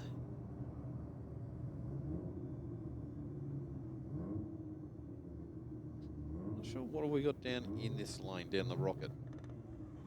Diesel something. Yes. The Isuzu, isn't it? Not the Ute version, like the Everest is to Okay. to Ford.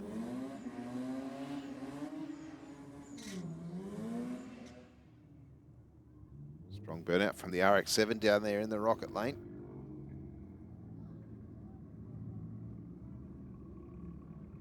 Taking on the Forester.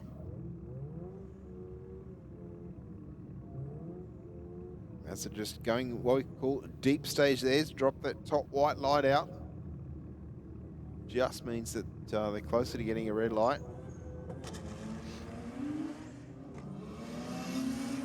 .165 to the 60 for the Mazda.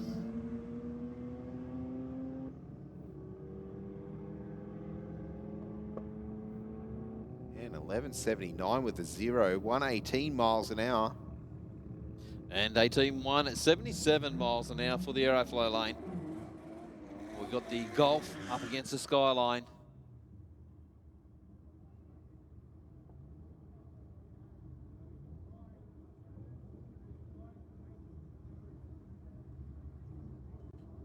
So what was the best you've seen out of Adam's car? About that 11, 9, 1, Yep. 15-ish. That's great for just having a tune in it. Mm.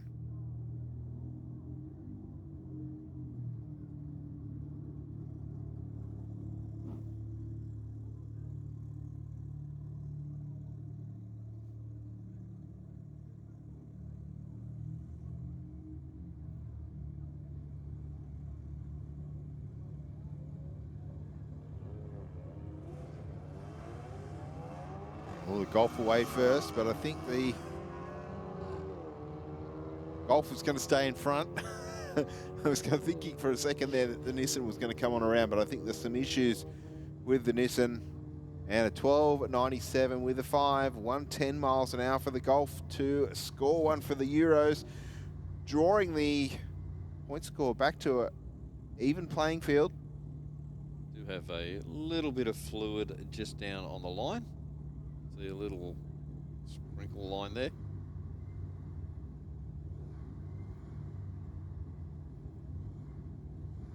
Looks like our next car up is the Galano. Is it? Yep. Galano and the Type R Honda.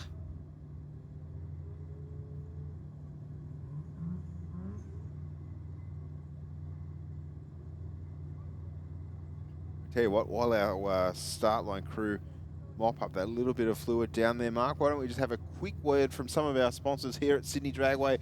We'll be back with you very, very shortly here at Aeroflow Race for Real. Hi, my name's Jenna. I'm the team coordinator for Volante Rosso. We're here at Phillip Island where we've got our Radicals and our GT3. They're currently out on track and they're the champions of the weekend. However, we wouldn't be here without our partners Pack Lease, who are the real heroes who help us get here. They help us get to any event that we need to go to, including race weekends, media days, and track days. We've been partnered with the team at Pack Lease for the past 3 years, and we couldn't think of anyone better who we want to do this with. They get us from A to B and to every racetrack and every event that we need to go to. They are so extremely helpful with everything that we need, and we love being partnered with them.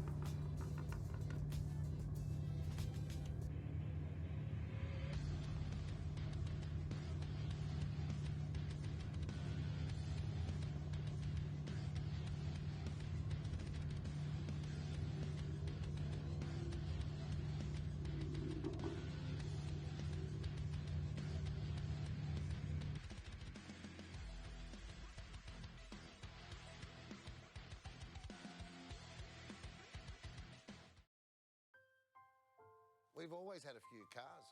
They're all special. The T-Bird. Oh, that's mine. The Combi for when we want to get away. The XR8. It's going to be a classic. They're all insured with Shannon's, We've also got Shannon's home and contents cover. which helps protect our automotive collectibles, tools and memorabilia in the home and garage. If you're motoring enthusiasts like us, it's got to be Shannon's. Shannon's, insurance for motoring enthusiasts. Call 13 46 46 for a quote. Simpson Race Products Australia offers the widest range of safety gear, including helmets, Simpson hybrids, boots, driving suits, gloves, harnesses, underwear, accessories, and much more. Whether you're on the drag strip, circuit, or off-road, Simpson Race Products Australia has all the gear to keep you protected. Built to protect every race, every track, every lap. Simpson Racing Products Australia. For more information or to get some of the best safety equipment in Australia, send an email to sales@simpsonraceproducts.com.au or contact them directly on 0407 108 103 or 02 9545 6662.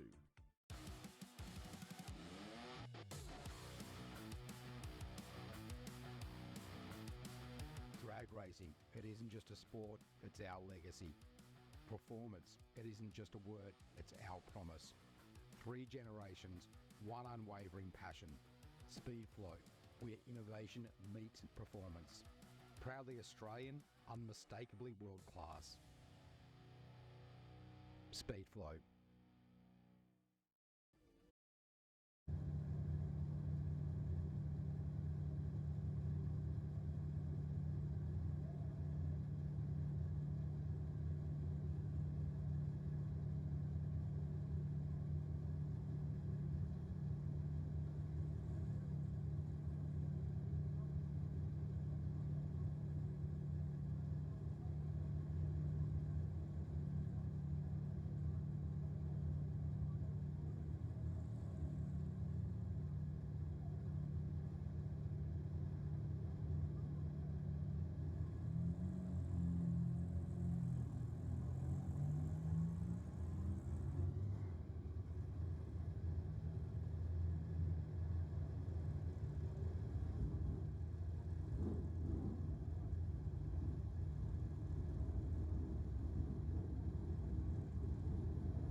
All right, I think the Honda a little bit outgunned here, but away from the start line first. The Galano Golf. Oh, big wheel spin off the start line. And I think there was a bang down there too, which is unfortunate. Don't normally see the front wheel drive cars smoke the wheels like that. No. And the Honda scoring the win, 1567. And unfortunately for the Galano Golf, the driver pulling up just past 100 feet out from the start line mark. Yeah, it just really aggressively spun that wheel.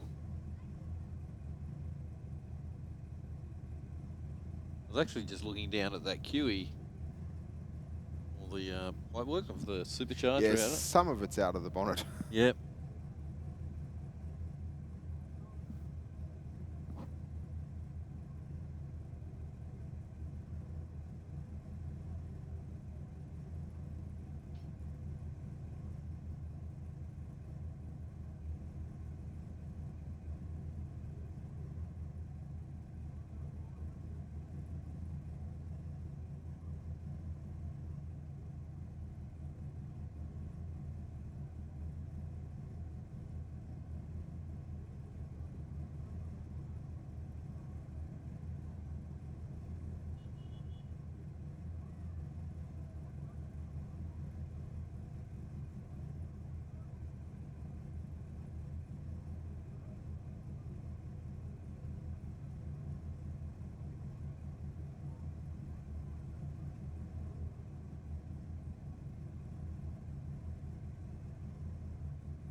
Okay, guys, just a quick announcement. If you are in the spectator viewing area, guys, just bear in mind that that area is a non-smoking area. Okay, so if you are out there or you are on your way out there, the spectator viewing area, there's no smoking in there, please. So you guys, if you want to smoke, guys, please come out. There are areas to smoke, but that is not the place, please.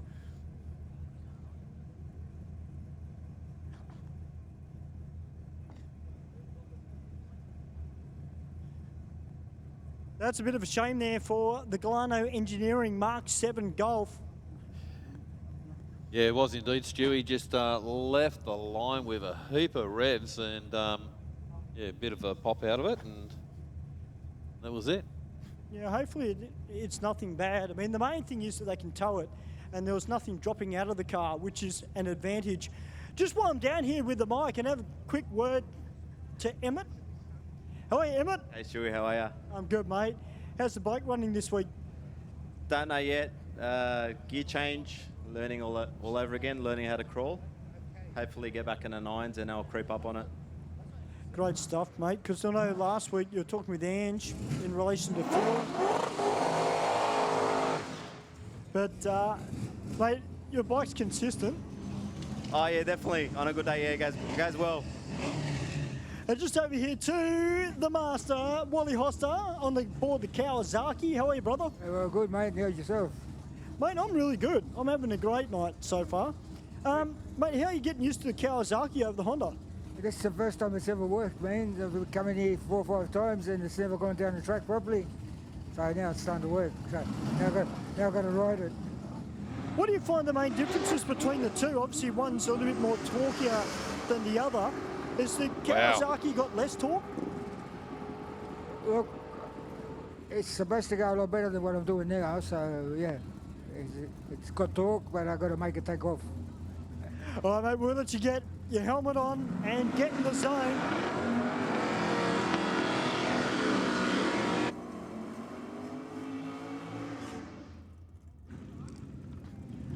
Great to see the Centura back again this week, guys.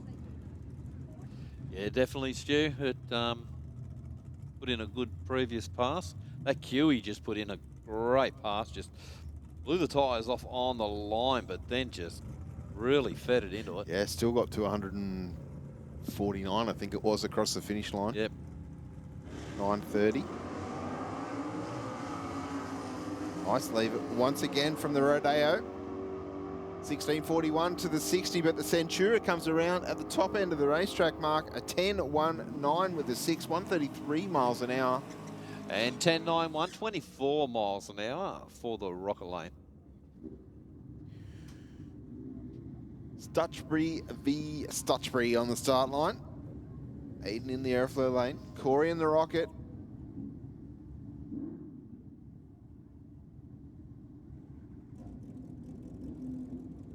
I'm down here in the staging lanes next to Maestro, this gorgeous looking Ford Capri, mate.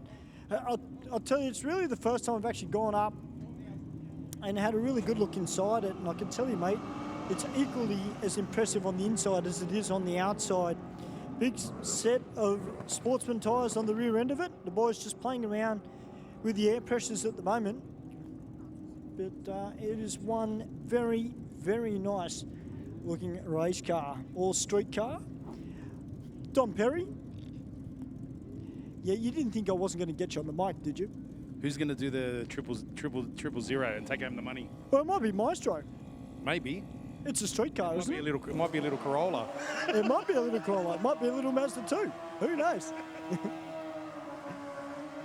Or it could be the Porsche 718.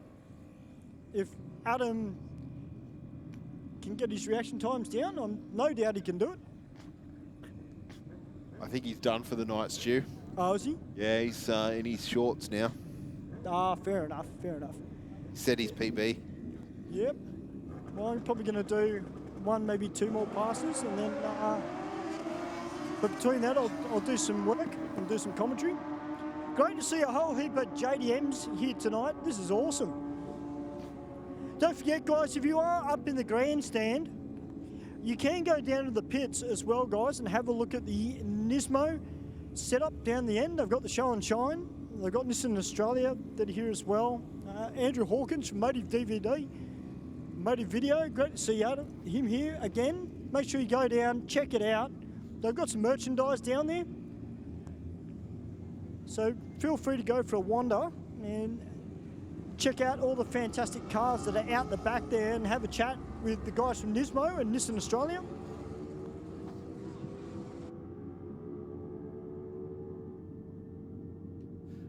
Well, 11-2, 139 miles an hour for the Rocket Lane.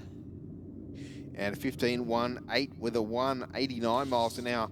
Just while Stu was talking there, the two Stutchburys ran through. There was 28 10,000ths of a second between them across the finish line. Yeah. They're definitely competitive races, aren't they? Yeah, but I wonder what would happen if one came back and said, I want to run a Barra next year. You're out. Pack your bags. Yep. See you later. Yep. All right, 994 with a 147 miles an hour in the Rocket Lane to a 12.12 in the airflow.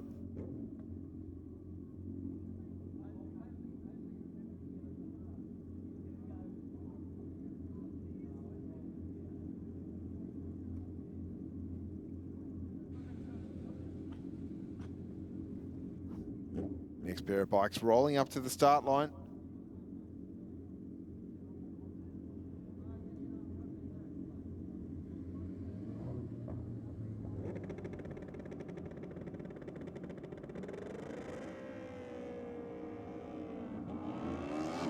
A little bit of clutch management for the bike in the airflow lane. They pop the wheelie at the gear change. 109 miles an hour at half track and runs on through for an 11.44, 137 mark. And 13.3 at 100 miles an hour for the Rocket Lane.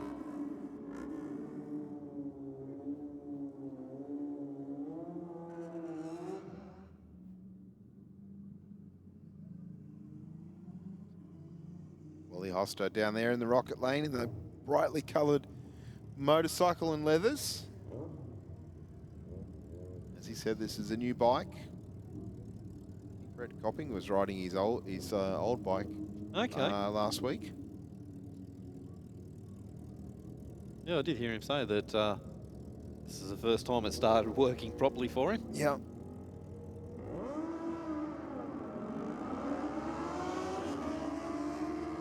Oh, 330 on the tree for Hoster in the Rocket Lane. He'll get there first, 989 with a 144 miles an hour. And 12.7, 103 miles an hour.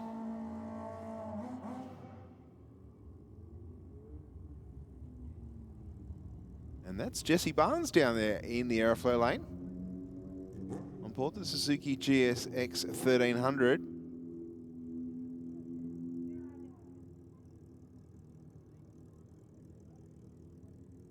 Jesse, a very accomplished racer in street bike and more recently modified bike. I think this is a new motorcycle for him. Good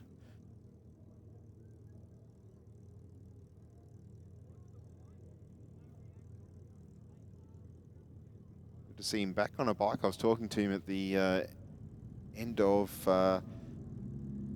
competition a couple of weeks ago with the Andrew Drag Race Masters, and he was questioning whether he was going to come out and compete for the track championship, which of course the first round kicks off on Saturday. Yep. For the first of 8 rounds in 2026. Good to see that Jesse made the decision to purchase a new bike and come out and have a play. Oh, a little bit of wheel spin on the hit.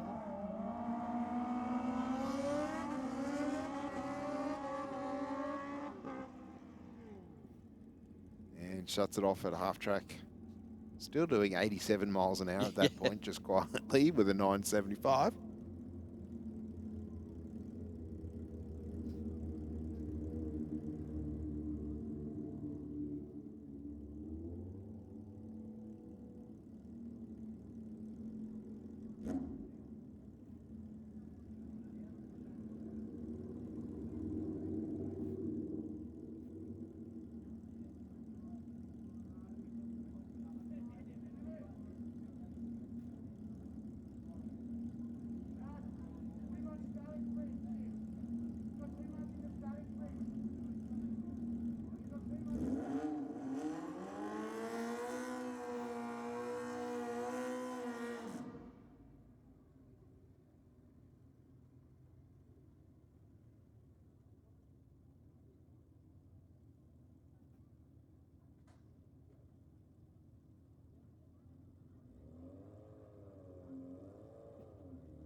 Camarada Solo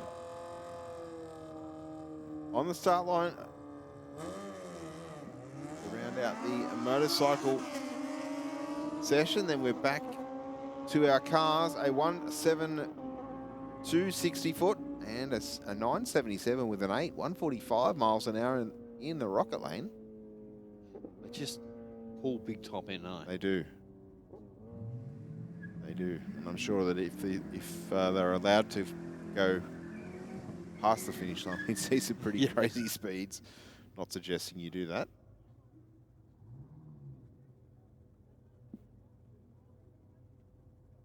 Got Adam down there getting some great photos. Bit of video. Yep, got his third cap on for tonight. There we go, look at that. Nice shot right at the back of the R35, leaving the start line.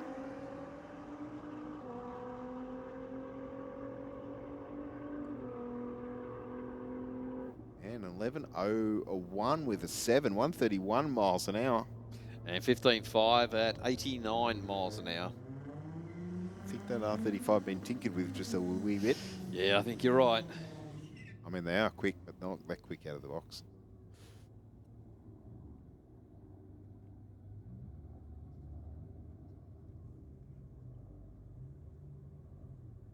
Tegan Smith down there in the airflow lane, taking on the Statesman in the rocket.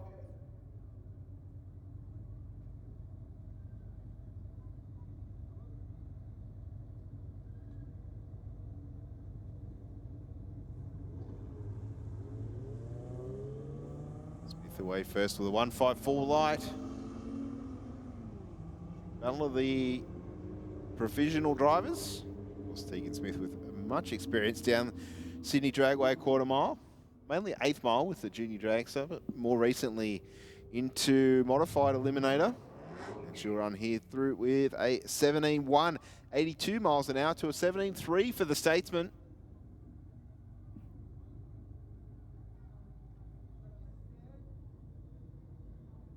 BMW down there taking on the Hyundai in the rocket lane.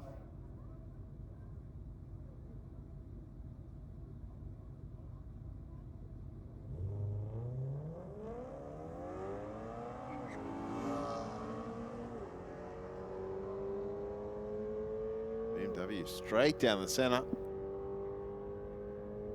Gets to the 8th mile in 8.5 seconds and through the finish line 13.005 at 109 miles an hour to a 15.7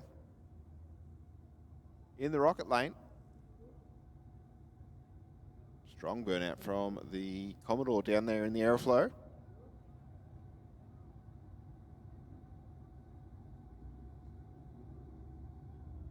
Taking on the Kia.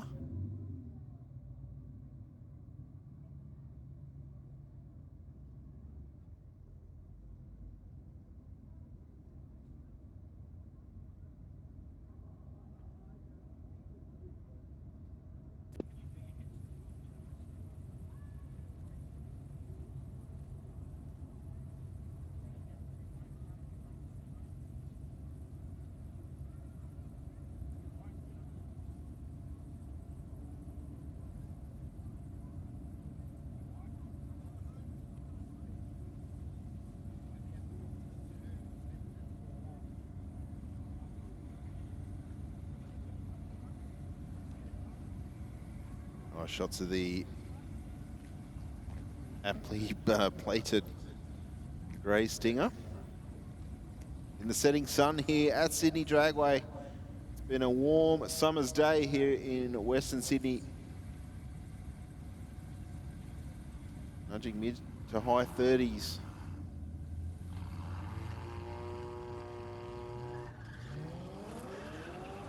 Peter away with all the threes. The better the reaction time, 3:33, but the Commodore got the power to the ground. And 11.93 with a 5, 120 miles an hour through the finish line to a 12.68 with a 9 at 114 in the rocket.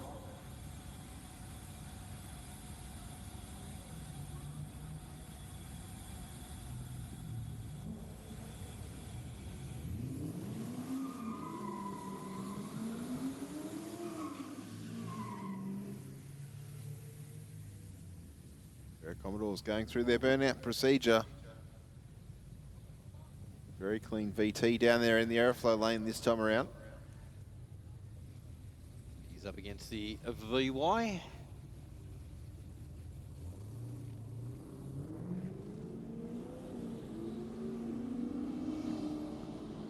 VT just a little bit too early on the lights.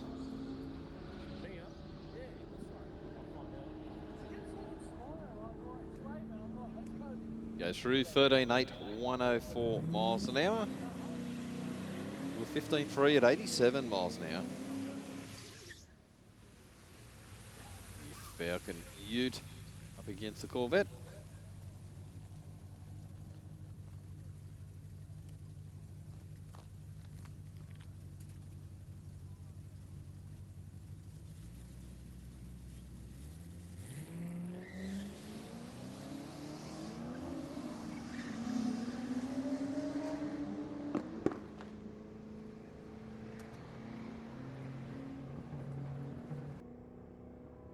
Corvette out in front will take the win. 13.96 with a 0.98 miles an hour through the finish line. And 14.1 for the Falcon. Falcon was definitely pulling him in on top end. Yes. And just for those watching, 100 mile an hour in kilometres is around about 160 in round numbers. Just to give you a little bit of a reference, the mile an hour times 1.6 get you pretty close. A little bit of wheel spin or clutch slip or something for the Golf there. Yeah, definitely. Or was that just me hearing that? Nah, not you. Sound like you pedalled that a long way out. And a 1461, 110 miles an hour.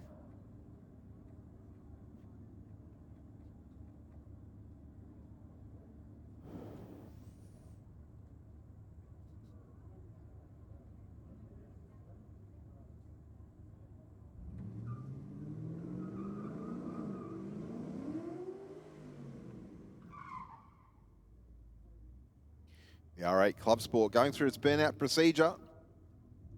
Volvo just rolling straight up to the start line.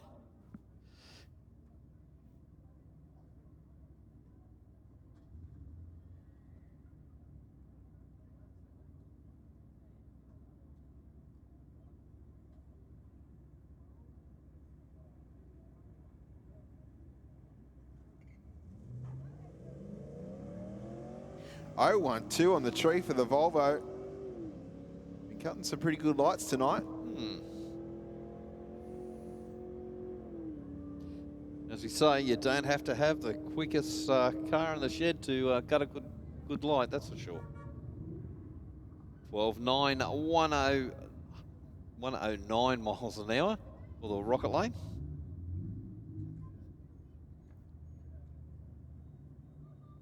All right, the Mercedes taking on the Subaru down there.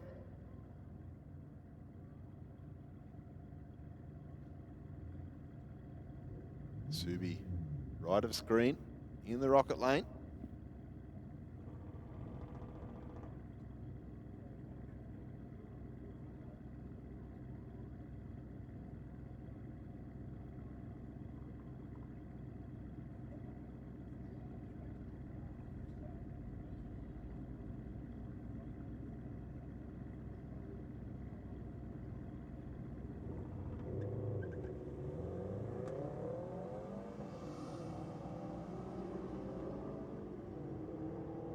Both cars away from the start line cleanly. The Mercedes looking to take this comfortably. 12.54 with a 3, 109 miles an hour through the finish line. And 14.6 at 97 miles an hour for the Rocket Lane. Got a Corolla down in the Rocket Lane. I think this will be a pretty good race, if memory serves me correct.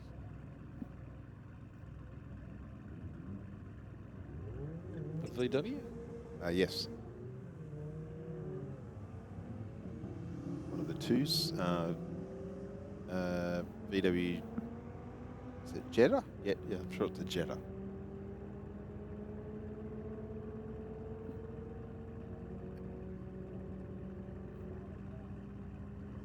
And the airflow lane takes it with a 17.49, 81 mile an hour. And an 18.2 for the Corolla.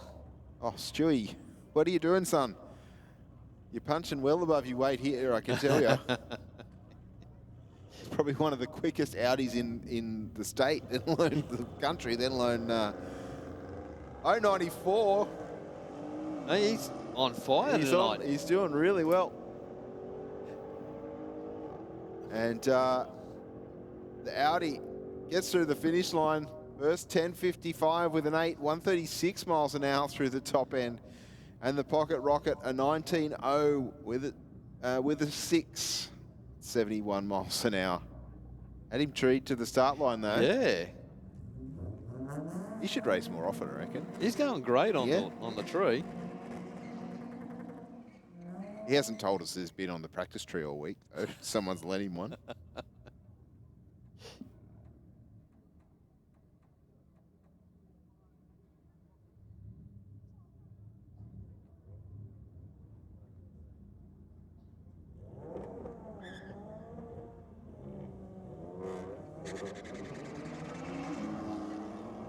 Well, both cars not happy off the start line there. I think the BMW said, "You're doing what to me now?" and then stopped and then reset. Still runs through for a 13.5 with a 9 at 128 miles an hour. And 16.2 for the Rocket Lane. Got the Merc in the Rocket Lane. Yeah, taking on the little Golf down there in the Aerofloat. Left of screen.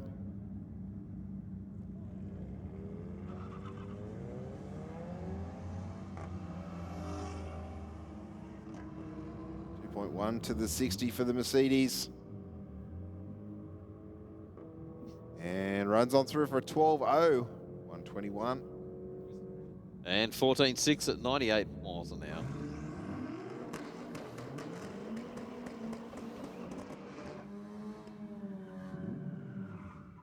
The RX-7 up against a BMW.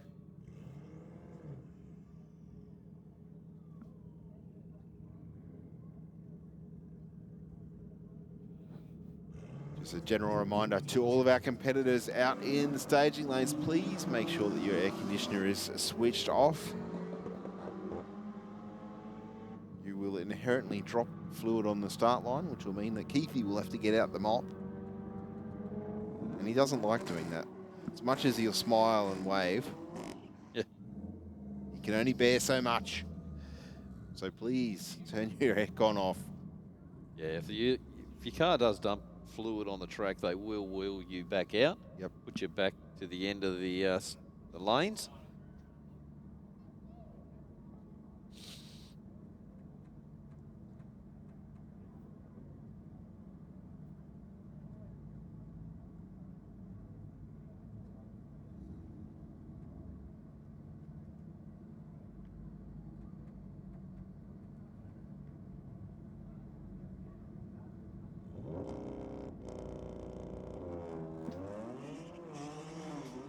Oh, geez. Big step out for the BMW in the Aeroflow lane there.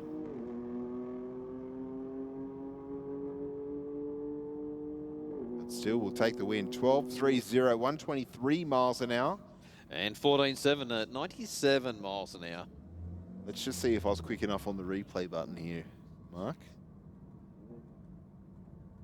Or did it not work? No, didn't work at all.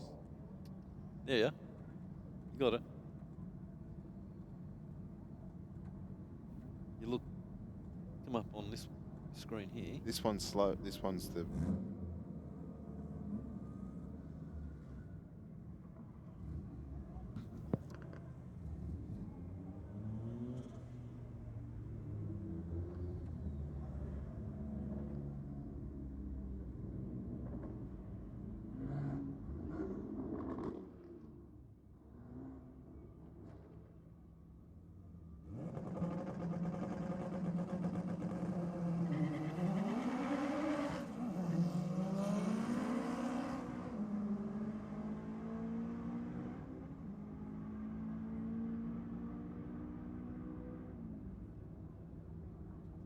Wow, that's more like it, Mark. 11:37 with a 2, 133 miles an hour for a little CRV. Yeah, it is indeed. It's amazing, isn't it, though? It can run a 12-second pass and still run 133 miles an hour. Yes. Well, it just shows how crucial that 60-foot is. Yes. In creating a good ET. It's not necessarily conducive for speed, but certainly an ET. Yep. Nice burnout from the BMW down there in the aeroflow lane.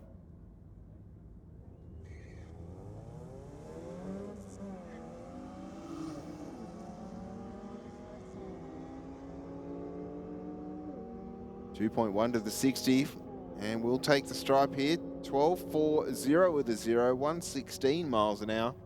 And 14.5 at 100 miles an hour, 160 Ks.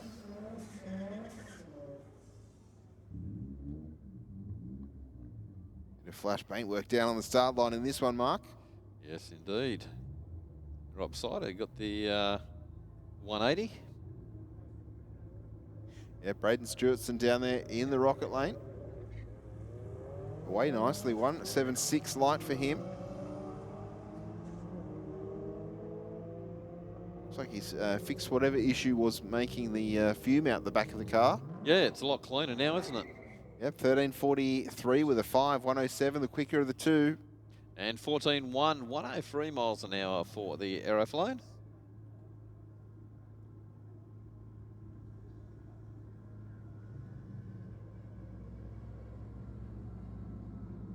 Next up, the Honda Integra taking on the BMW down there in the airflow. Looks like the BMW away first, and with the horsepower here, Mark will take the win at the other end.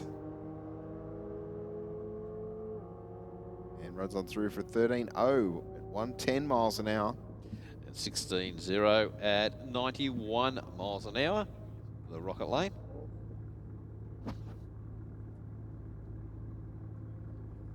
Got another VW Golf down in the burnout box, and the Nissan right beside him.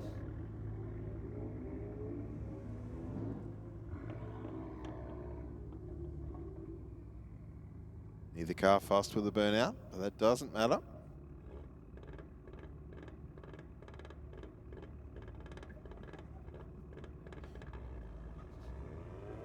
Nissan away first.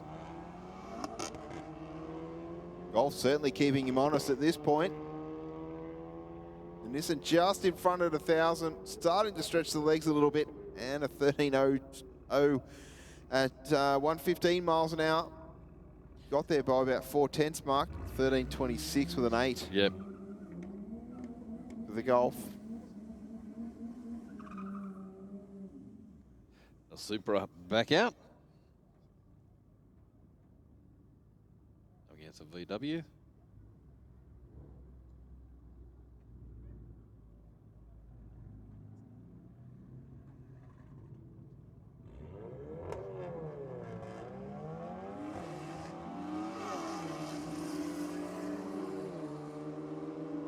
Golf away nicely.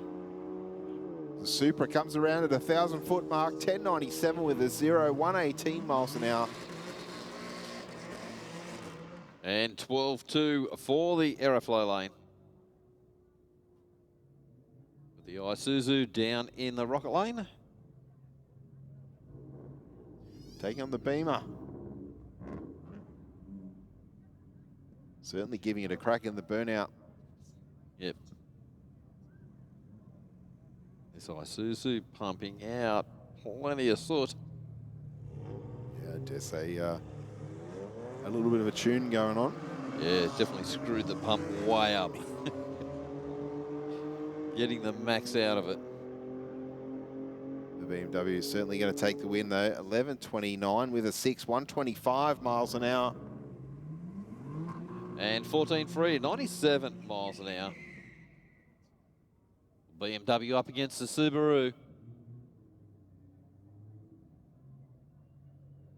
Well, good to see. We've got a heap of people down in the viewing area taking advantage. It's not a bad crowd here tonight. It's good. It's a great, great bunch of people here, and a great amount of cars as well. quite nice out there at this time of evening here at Sydney Dragway. Of course, if you haven't had something to eat, there's plenty of food and beverage suppliers around. I'm sure Denise's coffee's up there. Yep. There's also the a number of food vendors up there at the top of the grandstand.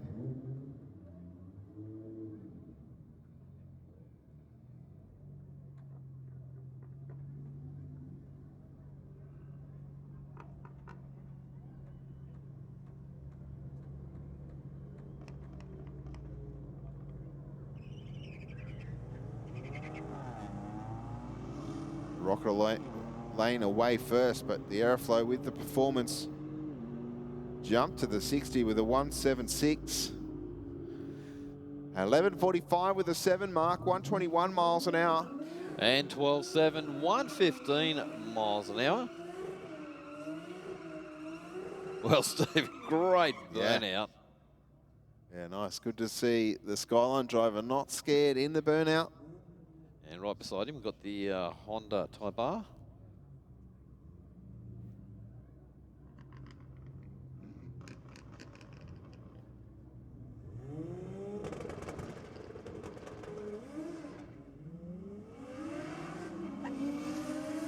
.1 seconds to the 60 for the Skyline. Going to get there easily. Yeah, it's definitely all Skyline. Yeah, 11.93 with a 5, 124 through the finish. And Honda, 16.5 at 94 miles an hour.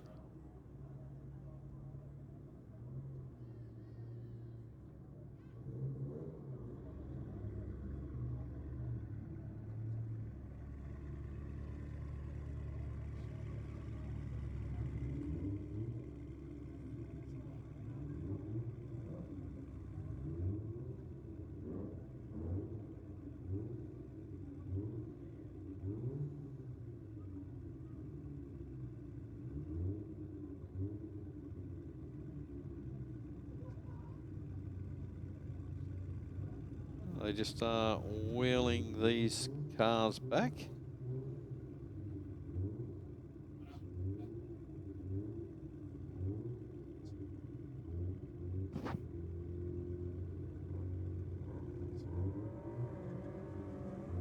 Oh, no, we're only got the Merc coming out. Not sure what happened there. Yeah. This is dropping a little bit of fluid or something on the track. But in the meantime, Rocket Lane, 13.4, 105 miles an hour.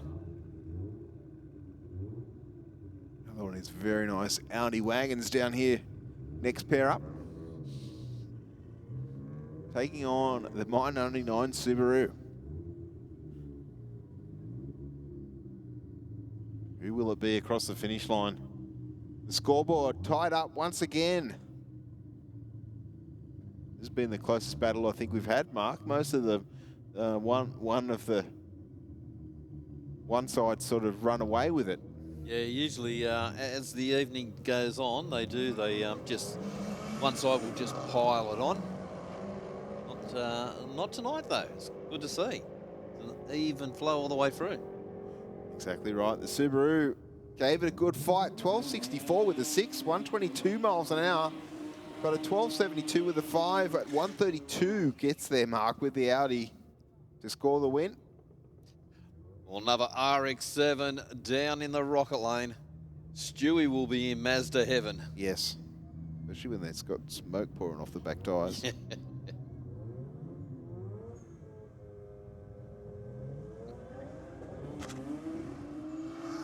Oh, nothing but a little bit of wheel spin for the Mazda. Certainly not going to see the best CT of the night on this run.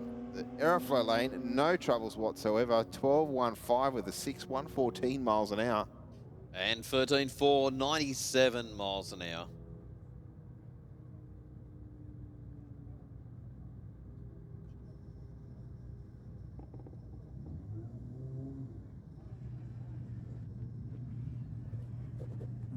Well, I can tell you what, Steve and Mark, it has cooled down a lot out here. Slight breeze heading down the track, but currently sitting 29 degrees according to my car. Is that your car we can Yeah, hear? I was going to say that doesn't sound like the two. He has dropped the exhaust. Told you they'd have it off in about 2 seconds, mate. And if you can't get the clamps undone, you just get the the saw out. Yep. Not so easy to put it back on though.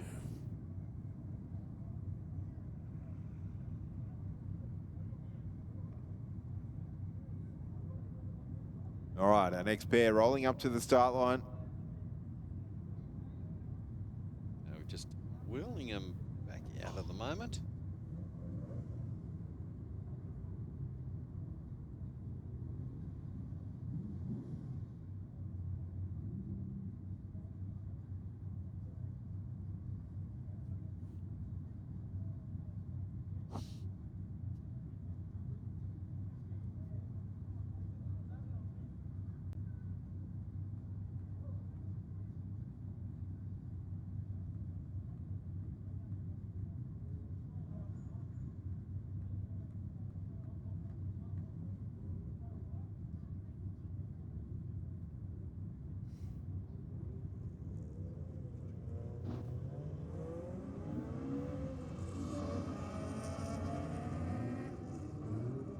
Both these cars just a little bit sleepy on the line. Looks like the Aeroflow lane will take the win though, Mark. 14.90, 87 miles an hour. And 15.6 at 95 miles an hour. Mitsubishi FTO down there in the rocket lane. Can't say I've called too many of these down a racetrack in Australia.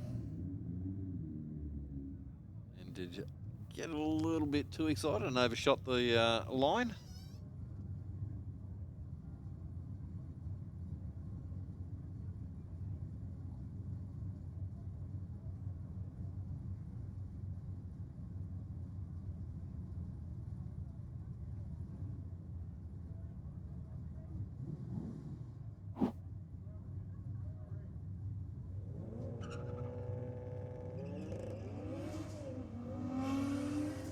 Mitsubishi away first. Good second and a half up its sleeve, but I think the Aeroflow lane is going to come on around about 1,000 feet. They're pretty much locked together, Mark. At 12.51 with a 0, 115 miles an hour in the Aeroflow to take the win. And 14.5 for the rocket lane.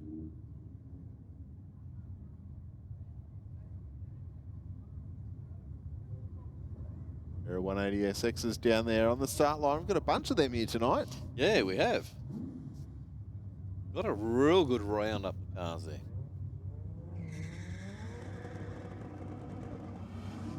We do have a lot of our competition cars coming out now.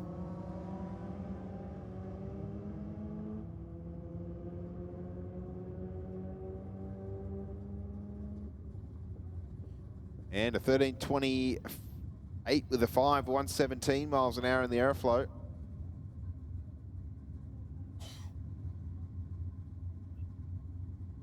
It was a 12-second pass in the rocket to take the win.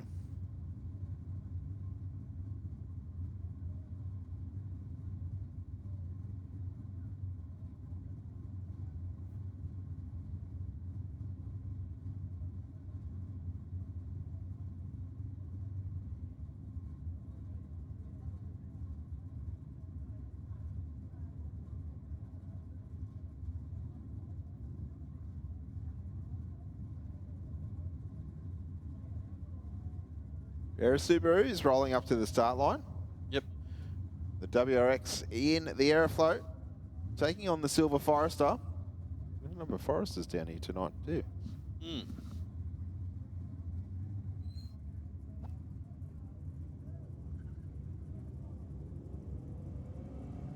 Both away from the start line cleanly, but the WRX with the advantage.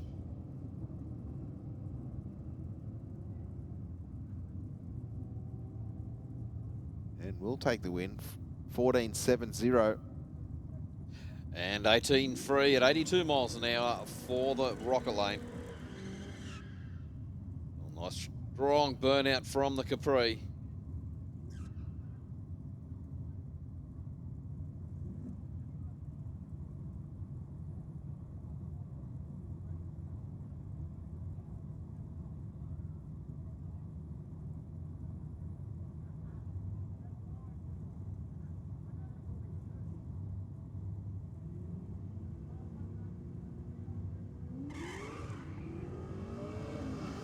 Capri moving over towards the wall there.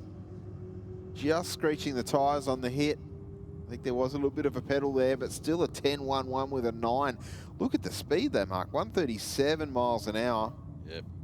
And 14.7, 96 miles an hour for the Aeroflow lane. Yeah, definitely had to do a bit of steering on that one.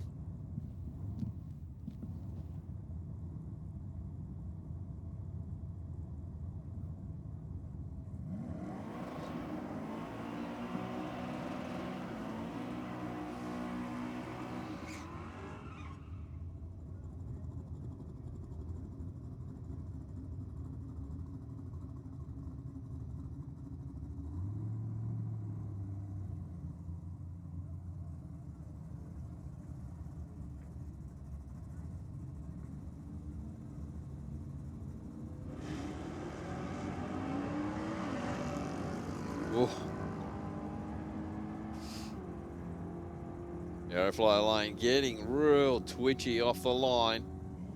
Rodeo takes a win, 10.8, 123 miles an hour to a 12.2 at 98 miles an hour.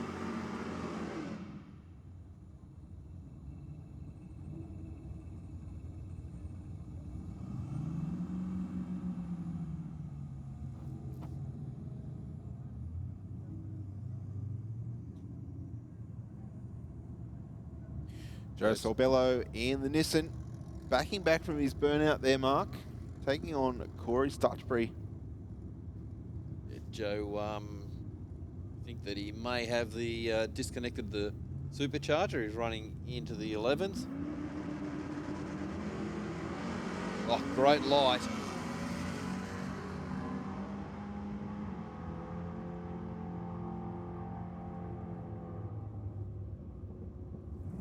And Joe goes through for a 9.5, 134 miles an hour to a 10.8. Next pair out, we'll see a pair of VH Commodores. One black, one green, one driven by Aidan Stutchbury for Dialed In Racing. The other one for Sammy Joe Johnson. Teammates. Yep.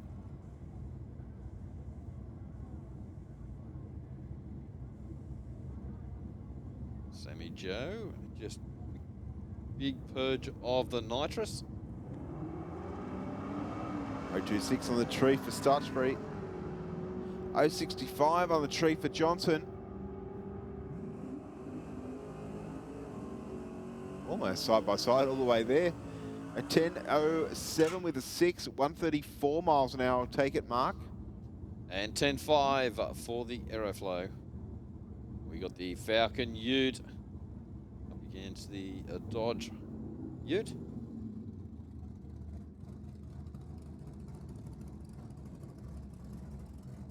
We've already seen a 9 tonight out of Gold Rush. Again, looks like he's lined up pointing towards the Aeroflow scoreboard.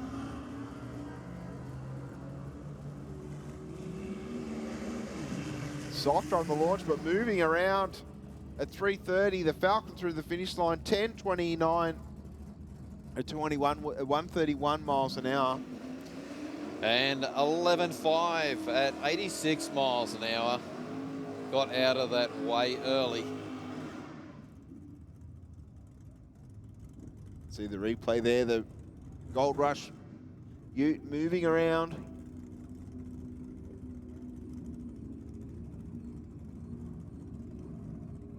Got the Centura up against the VS Commodore.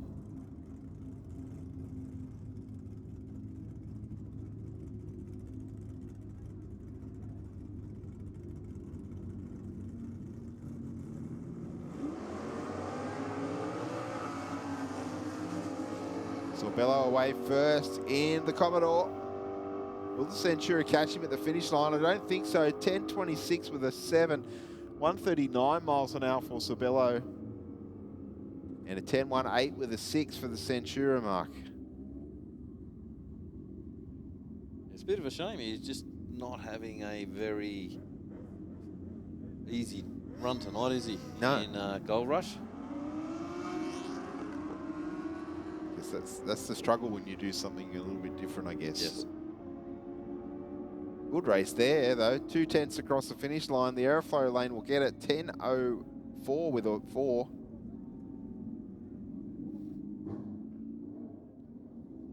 Next up, we're going to see Wally Hoster. I think on a solo here.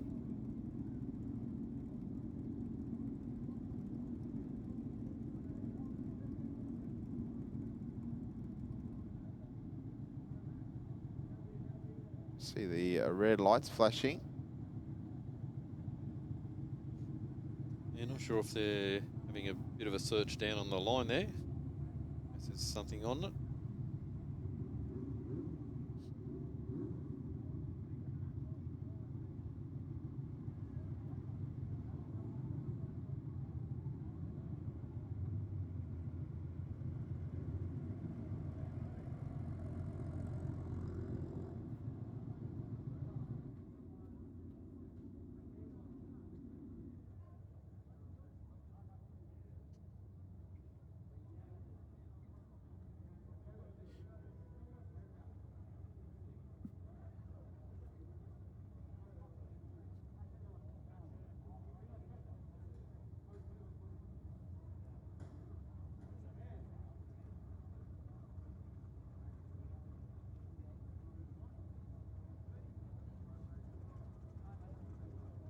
Just looks like there's a little bit of something on the start line. I can hear the radio chatter to check the lane for perhaps a little bit of fluid. While they do that, Mark, let's throw to a couple of words from some of our fantastic sponsorship partners here at Sydney Dragway, and we'll be back with you very, very shortly. Heavy Duty magazine is the proud sponsor of Sydney Dragway Street Bike. Editor Mick Withers is a long-time racer and supporter of this entry-level bracket. Heavy Duty is Australia's #1 Harley-Davidson magazine, with road tests of new Harleys, features on wild customs, and tech articles from riders with grease under their fingernails. Heavy Duty is also proud to sponsor modified bike champion Sean Ricketts, upcoming junior drag bike racer Anastasia Lucky, and modified bike racer Peter Bartlett. Grab your copy of Heavy Duty magazine from heavyduty.com.au.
All right, guys, we a little bit of fluid down on the track, so we might go and get some words from our sponsors.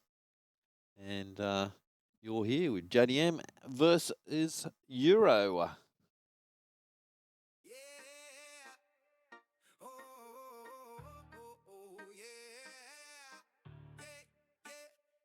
We feel that pulse in the engine boom. Brisbane showgrounds, hear the crowd go zoom. Performance pulse, heart racing all day long. Revving up the culture, this is our song. Drop the clutch, light the flame. We rolling deep, JDM muscle cars, drifters on the street. Halls packed tight, horsepower insane. Performance pulse on the map, we own this lane. Dynos hitting hard, see the torque go wild. Chops, builds, custom rides, every dream compiled. From classics to mods, bikes and 4x4. Fans lit up with energy, always wanting more. DJ on the decks, beat banging heavy. Crowd moving, feet grooving, vibe keep steady. From sunset cruising to the midday blast. Performance pulse, we built to last. Heavy Duty magazine is the proud sponsor of Sydney Dragway Street Bike. Editor Mick Withers is a long-time racer and supporter of this entry-level bracket. Heavy Duty is Australia's #1 Harley-Davidson magazine, with road tests of new Harleys, features on wild customs, and tech articles from riders with grease under their fingernails. Heavy Duty is also proud to sponsor modified bike champion Sean Ricketts, upcoming junior drag bike racer Anastasia Lucky, and modified bike racer Peter Bartlett. Grab your copy of Heavy Duty magazine from heavyduty.com.au.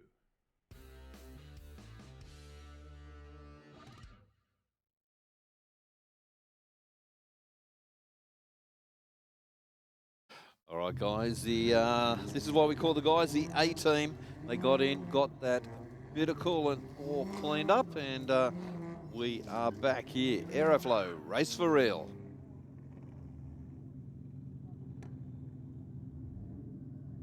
We've got the Ford wagon up against the VW.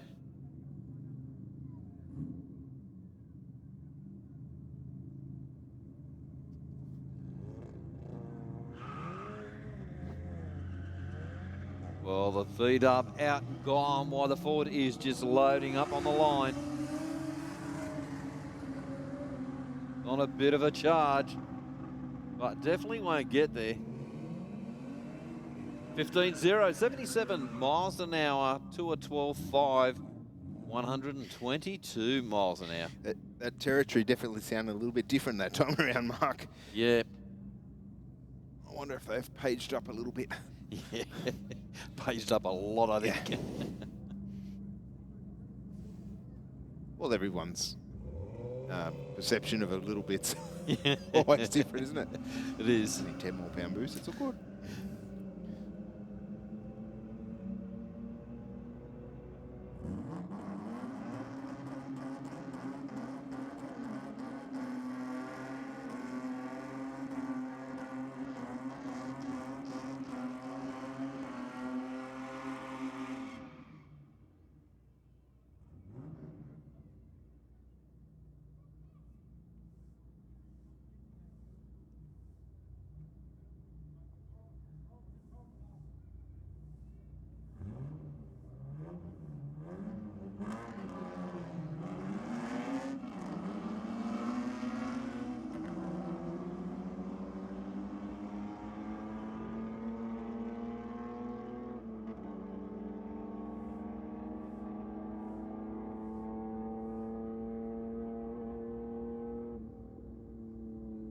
Well, 13.6, 110 miles an hour.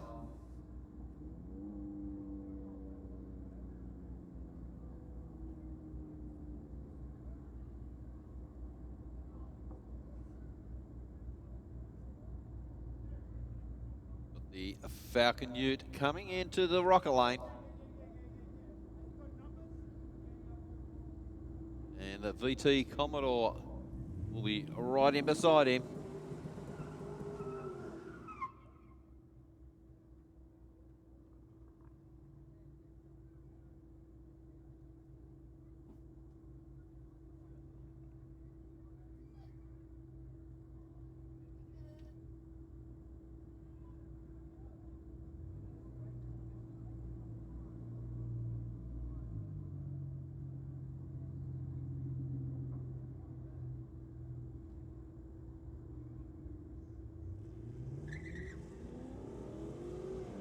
LVT gets away. 2.11 in the 60 foot. Falcon chasing him down, but won't get there. 13.5, 104 miles an hour to a 13.1 at 113 miles an hour also.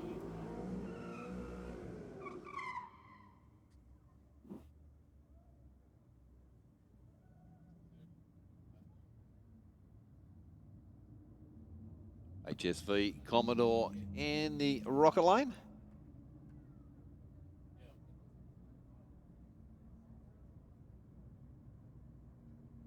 Up against the Ute in the Aeroflow lane.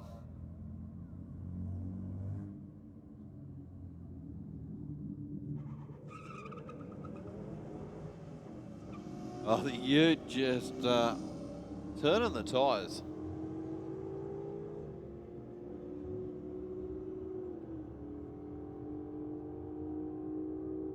$12.9, 109 miles an hour for the HSV Commodore. And 15.0 for the Commodore Ute. Got a pairing of Falcons.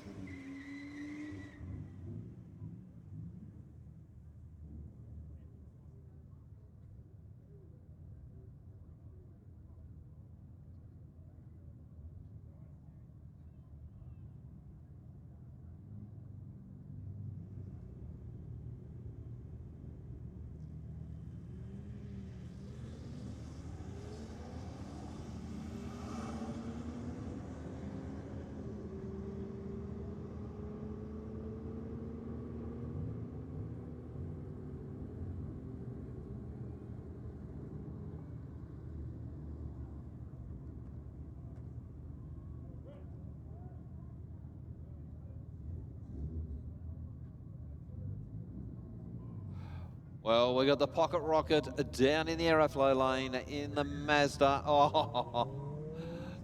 Stewie's gone red on the tree.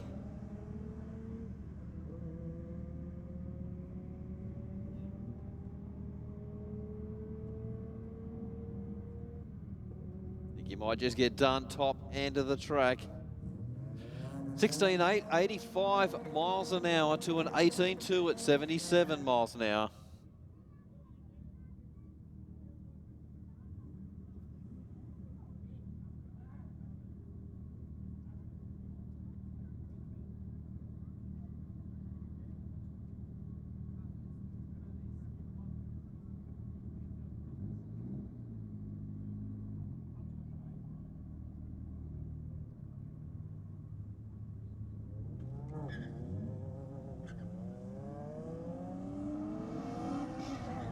Well, Falcon Ute out in front.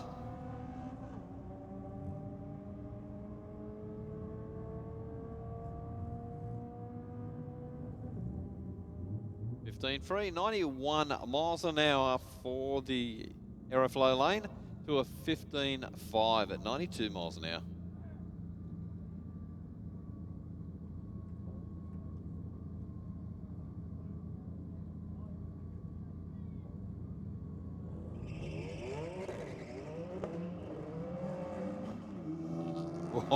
BMW just start turning tyres.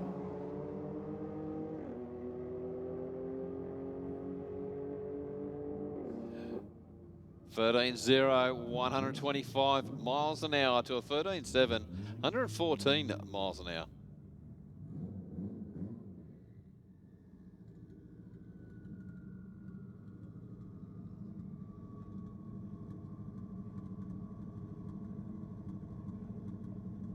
The Volvo back out again.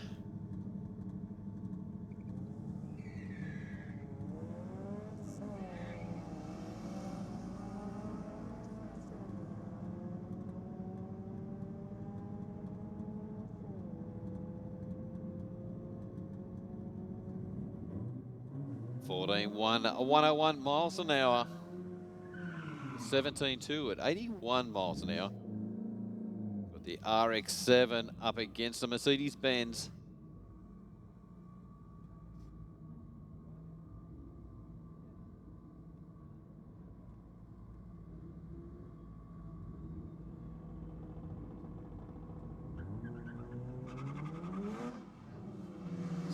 Bent out and gone. See if the Mazda can chase him down. 12.6, 108 miles an hour to a 13.0, 113 miles an hour.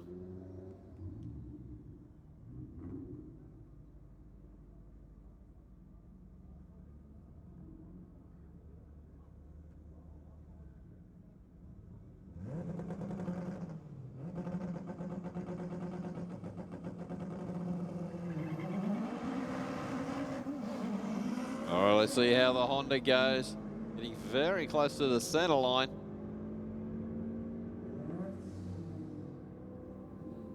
Eleven 137 miles an hour to a 14.3 at 96 miles an hour.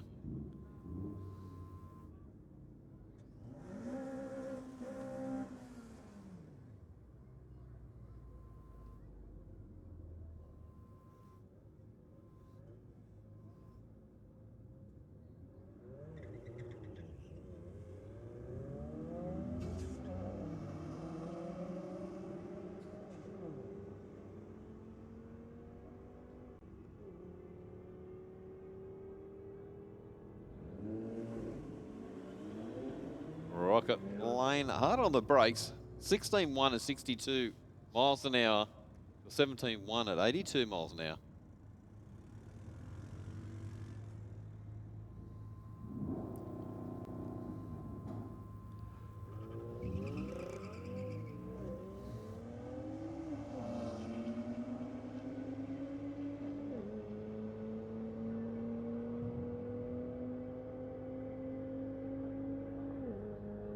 Twelve 9 118 for the Rocket Lane to a 12.4 115. The VW Golf up against the Honda.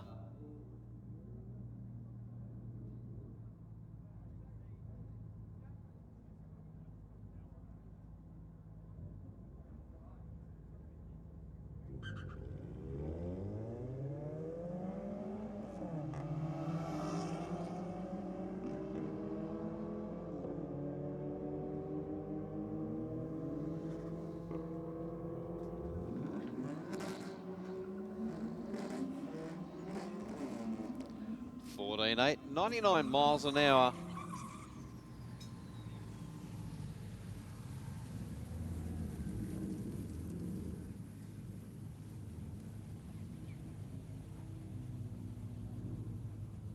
Supra over in the Rocket Lane.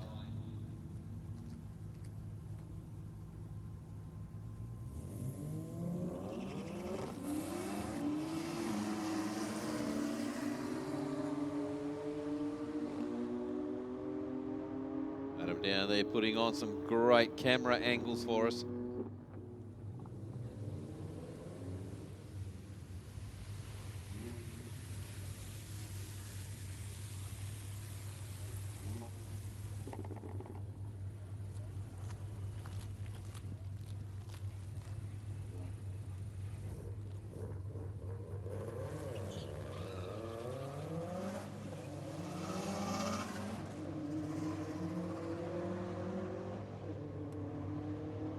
Definitely hear that boxer motor in the Subaru working hard. 13.3, 110 miles an hour to a 14.5. Yeah, the Golf definitely stayed with it up until probably half track, and the Subaru just marched away at the end. Speaking of Golfs, is this very nice Mark 7 or 8? Yep. The Harlequin paint. Splendid under lights.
Wow, that BMW away from the start line very nicely. 1.67 to the 60, but a 10.76 with a 9, 130 miles an hour through the top end.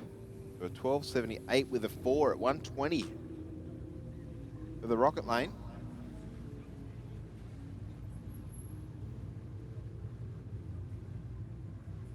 Next up, the BMW down there in the aeroflow lane.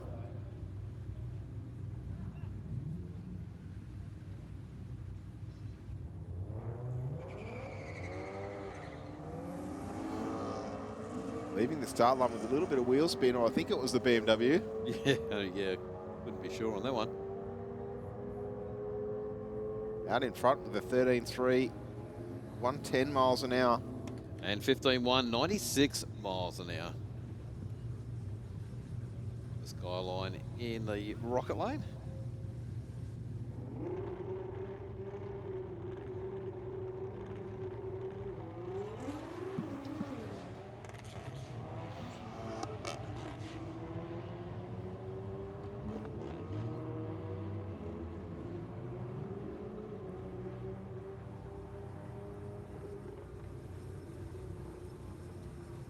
Thirteen 109 miles an hour. Doing 18.2 at 63 miles an hour. Yeah, something not going the right way for the R35. Next up, we'll have a Golf R in the aeroflow lane. Taking on the Mitsubishi FTO. That's a very good question, Gavin Davis, on the Facebook page. He asks, what am I doing at the pub when I should be at the track? Exactly.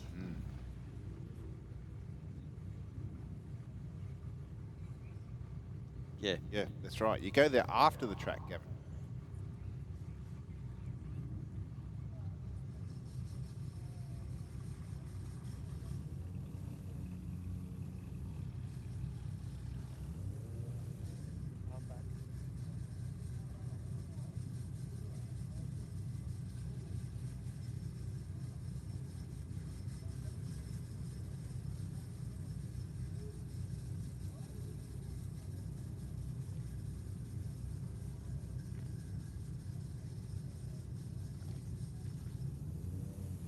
Oh, how dare I? That's a Supra. I thought it was an FTO. Oh, really? Okay. Fail. That's an epic fail, sorry. Oh, well. Yeah, I think the wing threw me. You're right, Ben. That's the excuse I'm going to go with. I apologise.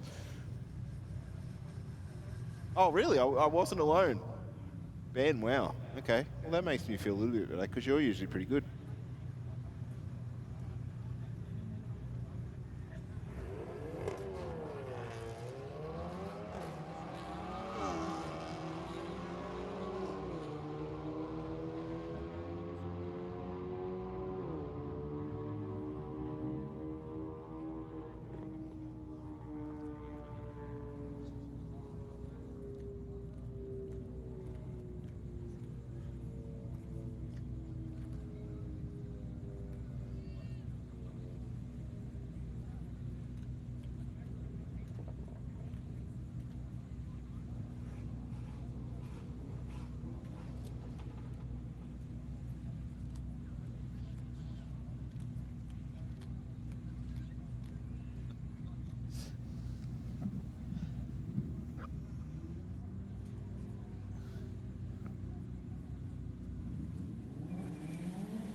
nice strong burnout from the Rodeo. And the Capri done a pretty good job as well.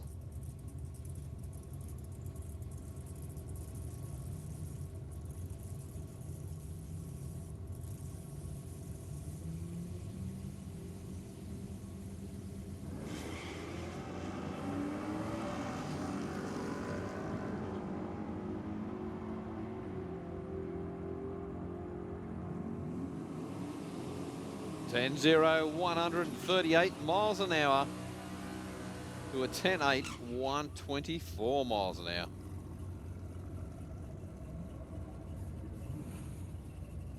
The X-Commodore up against the XY Falcon.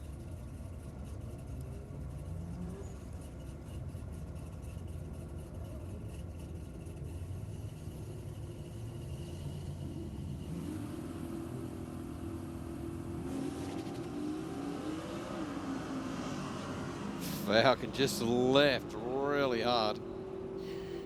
Heard the smallest of screech of a tyre as it gripped that racetrack and propelled the car forward. A 10-0 for the Falcon in the rocket lane to take the win. Mark 131 miles an hour.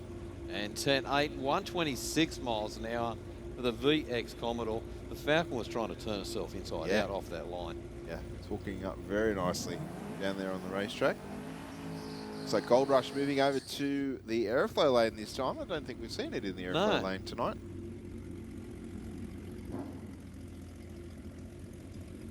Up against the VH Commodore. Aiden's Dutchbury down there.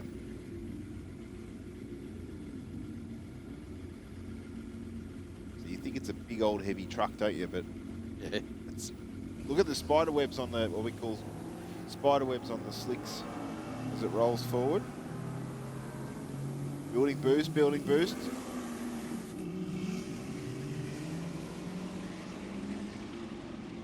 Oh, big step around at half track there for Gold Rush. Stayed in the throttle, 921 with a 5, 156 miles an hour. And 10-2 for the VH Commodore. Just see if that replay showed that. There's Aiden on the way. Moving around a little bit on the hit for the Gold Rush, but check it out here.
All right, guys, here we go. The big BMW S1000. The winner so far or the winner of our reaction time tonight. So he actually ends up with a free ticket to Race Thrill for next week. 1.40 on the tree, an 0.31 down the rocket lane, and 9.91.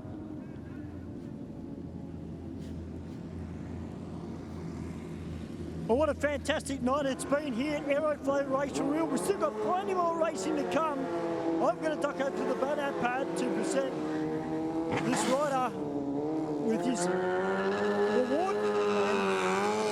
And look forward to him coming up in the return road. He's going to have a massive smile on his face.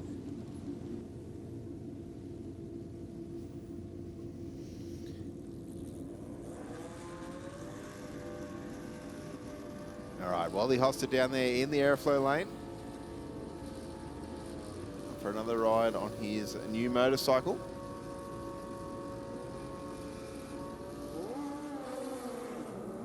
.032 on the tree for Wally. 1.7 seconds to the 60. Yeah, that's 1.7 even. Actually, yes, the other bike was quicker by a few thousandths. 9.76 with a 144 miles an hour. That's a good race. Both bikes near identical speeds and ETs all the way down the racetrack.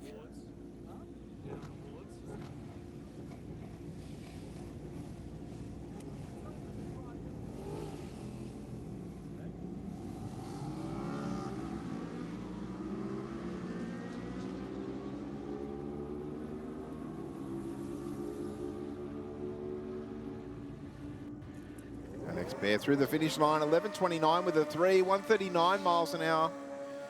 And 13.2 at 113 miles an hour.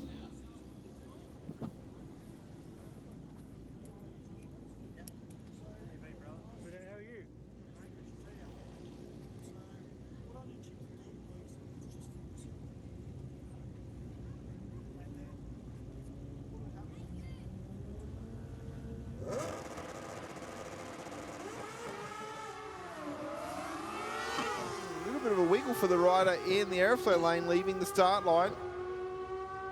That bike definitely on a mission here tonight, though. 10.26 with a 5, 131 miles an hour through the finish line. And 15.0, 90 miles an hour for the rocket lane.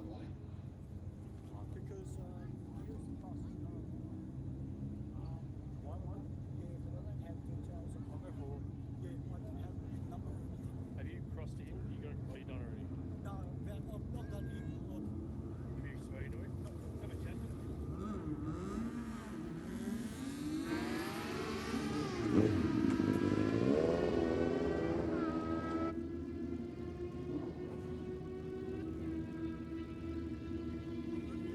12.1, 111 miles an hour for the rocket lane.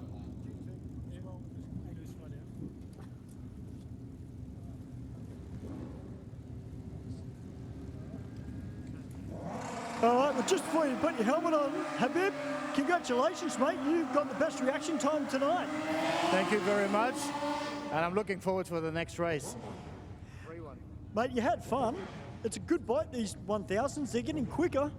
They are quick, but I'm still trying to get used to it. I'm not very used to it yet.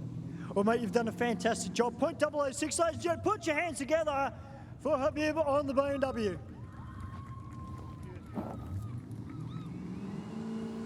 Congratulations. Look forward to seeing you out here at Sydney Dragway.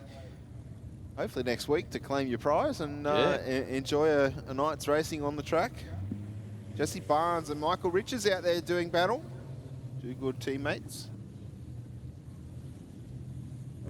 Michael Richards in the rocket lane. On board a familiar motorcycle. Barnes, I think, on board a fairly new machine. 0.79 to an 0.28 for Richards. 9.14 with an 8, 146 mile an hour for Barnes to take the win. And 9.2, 148. Only 0.05 of a second across the finish line there, Mark. Yeah, absolutely nothing, yep. I think something, miles an hour. Yeah, something, maybe Richards shut off early because he normally runs into the 8s with that machine. Good side-by-side race, though. evening air. Pretty still here at Sydney Dragway. Oh, the tyres fighting for traction in the in the aeroflow lane. The driver stayed in the throttle, eventually hooked up, and 11.02 with an 130 mile an hour. Thank you very much. And 15.4 at 90 miles an hour for the rocket lane.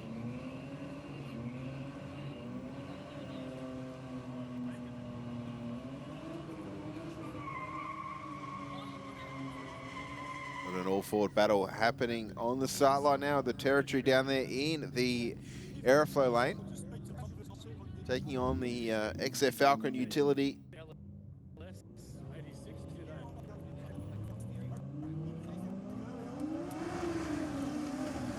Wow. As soon as that boost comes on.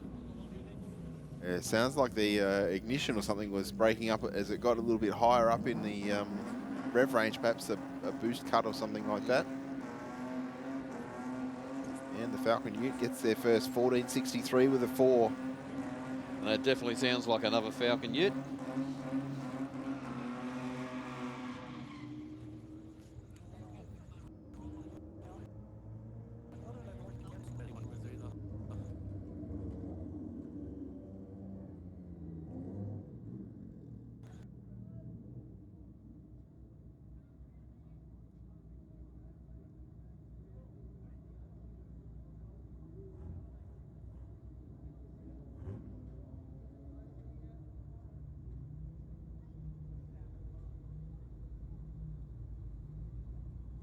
The next pair leaving the start line. Not too much in the reaction times. Falcon with the advantage, but I think the Kia with a little bit more horsepower here. And will take the win. 12.88 with a 7 mark, 115 miles an hour. And a 14.3 at 95 miles an hour. I actually thought the Stinger might have come on a little bit earlier than that. They are pretty quick. I think they're 0 to 100 in like 4.5 seconds or something. Yeah.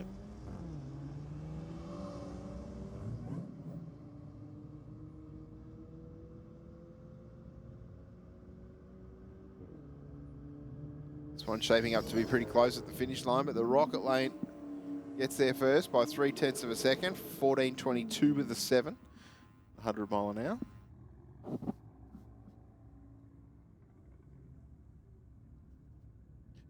Commodore Ute up against the HSV Commodore.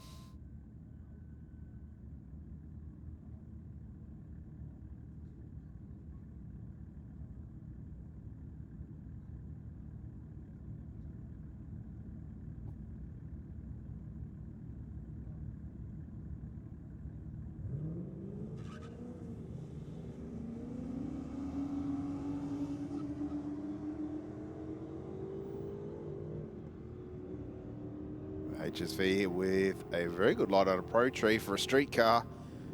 5 seconds and a 13.62 with a 590 miles an hour through the finish line mark. 14.1, I think the utility ran on through. I totally missed that one. It's okay.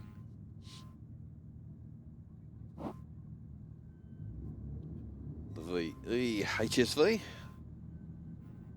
against the Golf.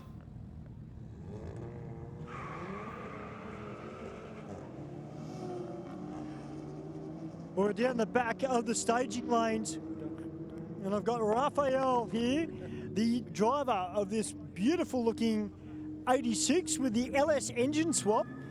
Raphael, you are the winner tonight of the commentator's choice. Oh, thank you. Thanks, guys. Well, I appreciate it. Well, mate, of course, that entails you getting a free ticket to Aeroflow Race for Real for either next week or the week after. Thoroughly well deserved, mate.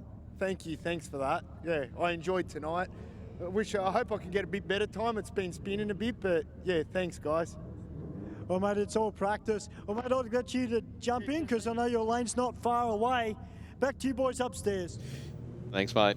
Thank you very much, Stu, and well deserved, Ralph. We've commented on the commentator's choice a few times in in that it's not like Ralph's car's fast, don't get me wrong, but it's not always the quick cars that we pick. No.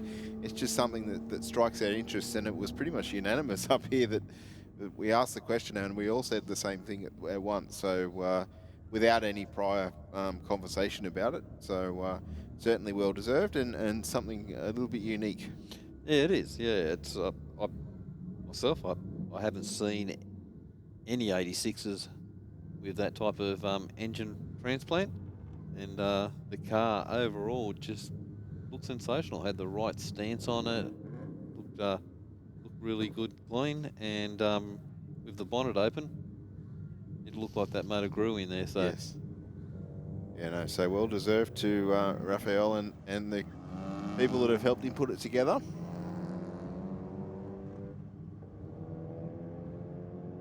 So a little bit of racing going on now here at Sydney Dragway. Of course, we're into a little bit of pro tree action.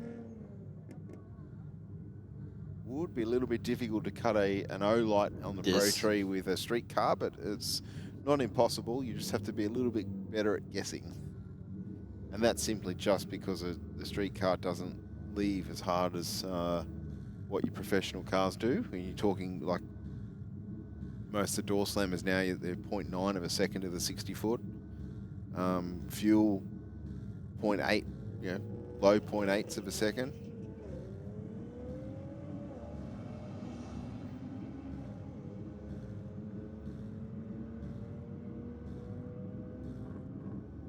Yes, that's a good point, Ben. If you've got a steam-powered motorcycle out of the UK, you can get there in 0.7 of a second. Called Force of Nature, if anyone's interested. Yeah. It's just a shame that it actually runs out of steam at a bit after half track, but it's probably not a bad thing that it does. Oh, updates.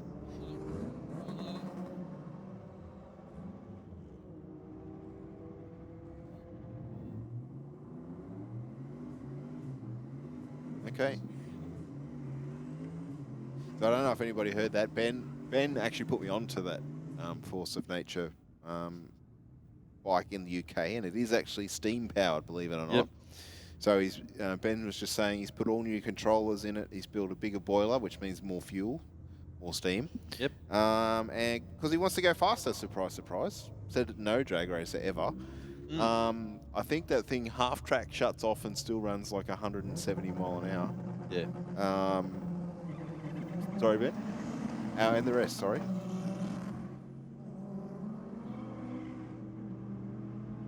Yeah, it's pretty scary when you consider it's basically just steam propulsion.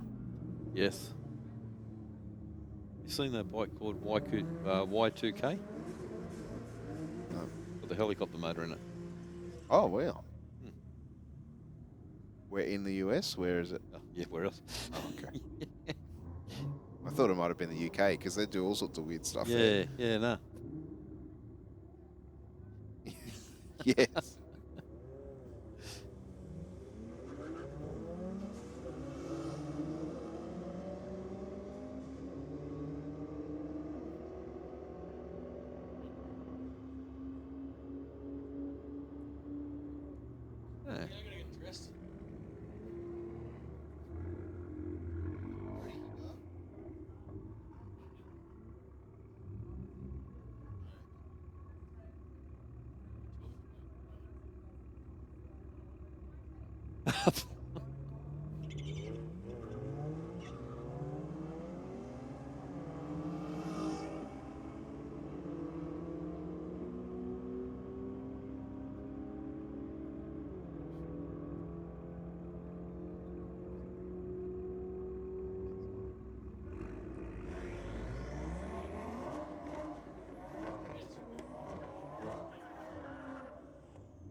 Grey one is Chris.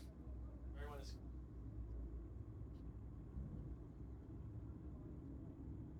Yes. RS 16.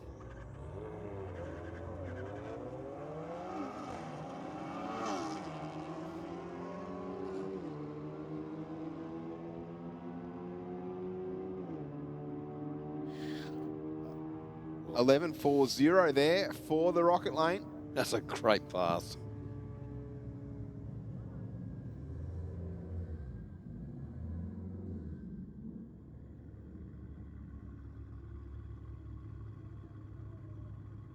So quick, a little bit of a mop up on the starting line.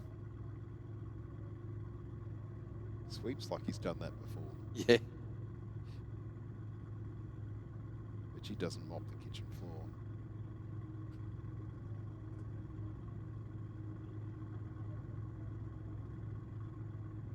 Maybe he does and just flicks it everywhere. Yeah. So he never gets asked again. Yes.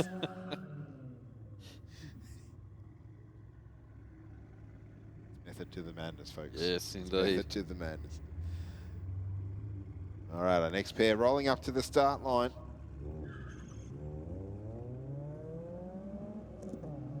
Rocket Lane away first by about 0.2 of a second. Moment holding ground. Starting to pull away a little bit.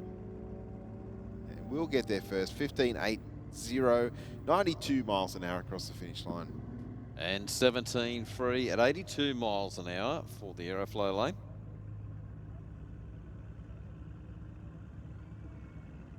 We've got the Audi wagon down in the Aeroflow lane.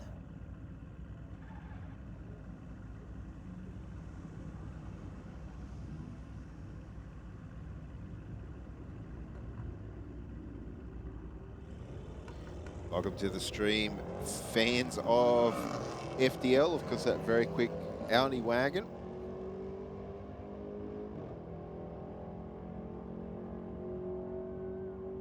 Out here regularly at Sydney Dragway. 14.79 with a 3 for the car in the Rocket Lane. Unfortunately, no time recorded for the Aeroflow. Oh, that was nearly perfect timing. Speaking of the FDL Audi. Yep. I was one pair out, just randomly saying it. And he's up against the Supra. Yes. Another competitor that's been out here 3 or 4 weeks in a row.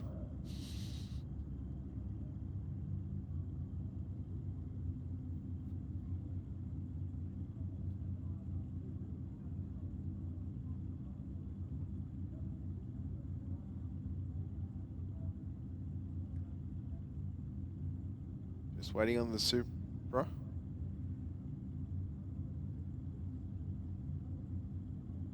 Just happy to where it was sitting in the staging beams.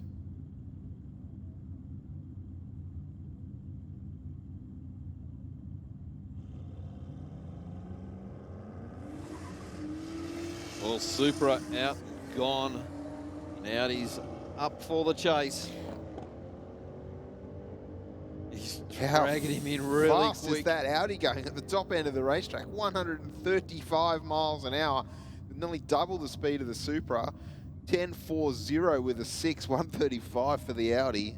And 12.6 for the Supra. So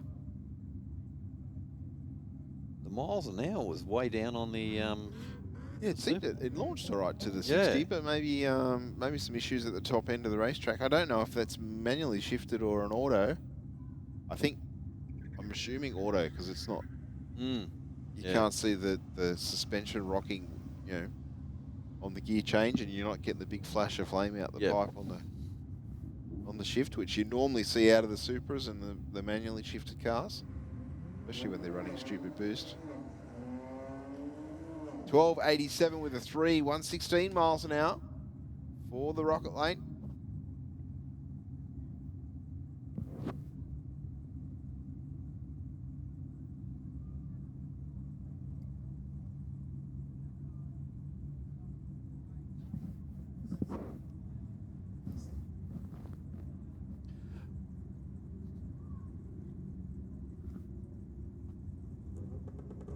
So you're taking on the Nissan down there.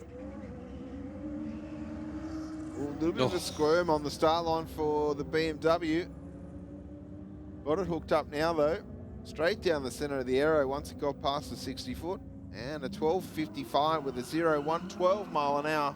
And 17.0, 94 miles an hour. Well, 86 with a nice burnout, but the Car right beside him, just getting right into it.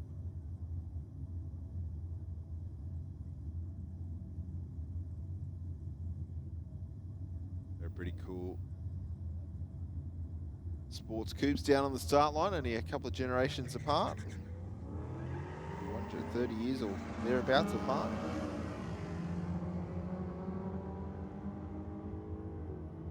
The 180 left the start line nicely and just got there at the finish line by about a tenth of a second. 12.68 with a 5, 118 miles an hour. And 11.6.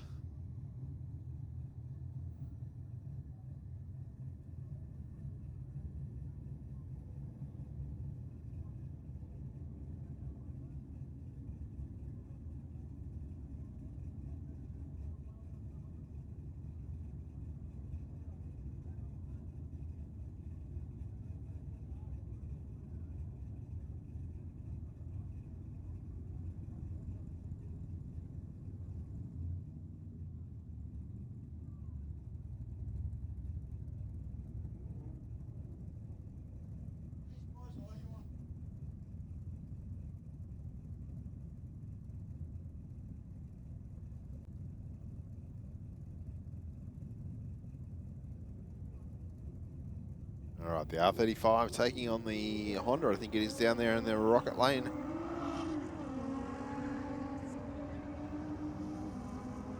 Yeah, I think the Honda's got a bigger feet than he's up for. Yes. Yeah. This is the R35. No messing about. 11.33 with a 3, 123 miles an hour through the finish line. And 13.9 at 101 miles an hour.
Heavy Duty magazine is the proud sponsor of Sydney Dragway Street Bike. Editor Mick Withers is a long-time racer and supporter of this entry-level bracket. Heavy Duty is Australia's #1 Harley-Davidson magazine, with road tests of new Harleys, features on wild customs and tech articles from riders with grease under their fingernails. Heavy Duty is also proud to sponsor modified bike champion Sean Ricketts, upcoming junior drag bike racer Anastasia Lucky, and modified bike racer Peter Bartlett. Grab your copy of Heavy Duty magazine from heavyduty.com.au.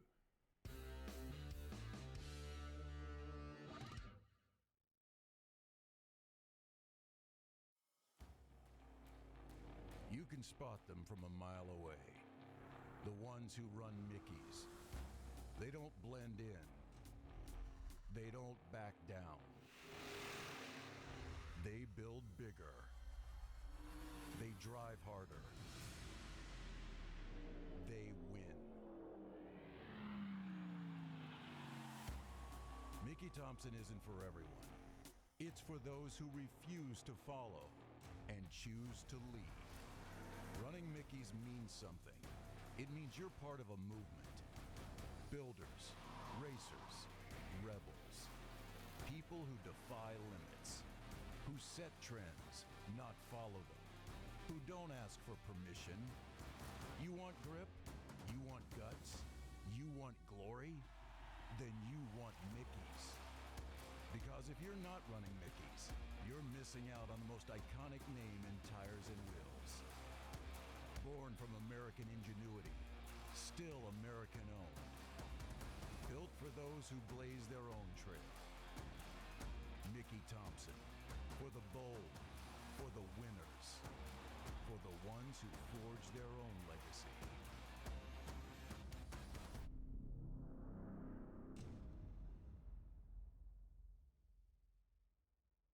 Hi, my name's Jenna. I'm the team coordinator for Volante Rosso. We're here at Phillip Island where we've got our Radicals and our GT3. They're currently out on track and they're the champions of the weekend. However, we wouldn't be here without our partners Packlease, who are the real heroes who help us get here. They help us get to any event that we need to go to, including race weekends, media days, and track days. We've been partnered with the team at Packlease for the past 3 years, and we couldn't think of anyone better who we want to do this with. They get us from A to B and to every racetrack and every event that we need to go to. They're so extremely helpful with everything that we need, and we love being partnered with them.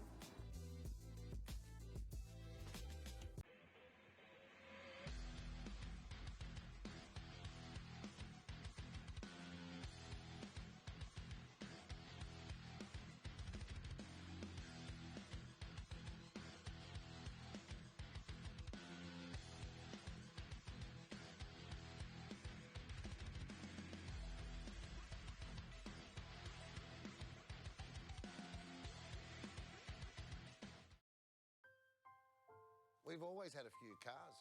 They're all special. The T-Bird. Oh, that's mine. The Combi for when we want to get away. The XR8. It's going to be a classic. They're all insured with Shannon's, We've also got Shannon's home and contents cover. which helps protect our automotive collectibles, tools and memorabilia in the home and garage. If you're motoring enthusiasts like us, it's got to be Shannon's. Shannon's, insurance for motoring enthusiasts. Call 13 46 46 for a quote. Simpson Race Products Australia offers the widest range of safety gear, including helmets, Simpson hybrids, boots, driving suits, gloves, harnesses, underwear, accessories, and much more. Whether you're on the drag strip, circuit, or off-road, Simpson Race Products Australia has all the gear to keep you protected. Built to protect every race, every track, every lap. Simpson Racing Products Australia. For more information or to get some of the best safety equipment in Australia, send an email to sales@simpsonraceproducts.com.au or contact them directly on 0407 108 103 or 02 9545 6662.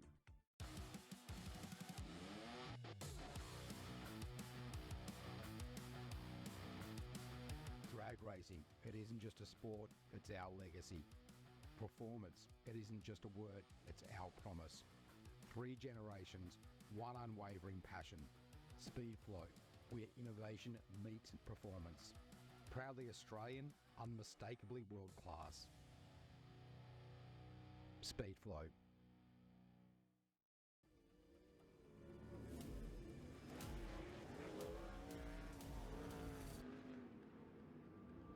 I have this incredible drive to succeed. I've just got this ambition, I want to get on the podium. I think there's a lot of people that have an older mentality and don't think women belong in motorsport. And that's one thing I'd like to prove a lot of people wrong. It's you in the car and it's your ambition and your drive to win. As soon as that helmet goes on, that's it.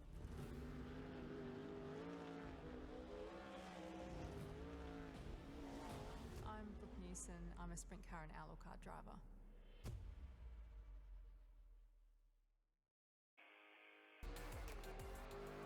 Building a street car through to a race car? Be sure to think of Aeroflow Performance. The ever-increasing range that started with just hose, fittings and fuel system components has grown to include boosted turbochargers, bang shift shifters, X-Pro ignition and electrical accessories, Bosch motorsport products, fabrication parts, as well as driveline and engine components. With an exceptional distribution network and inventory, Aeroflow products are always within reach. With more to come in the future, be sure to keep an eye out at aeroflowperformance.com.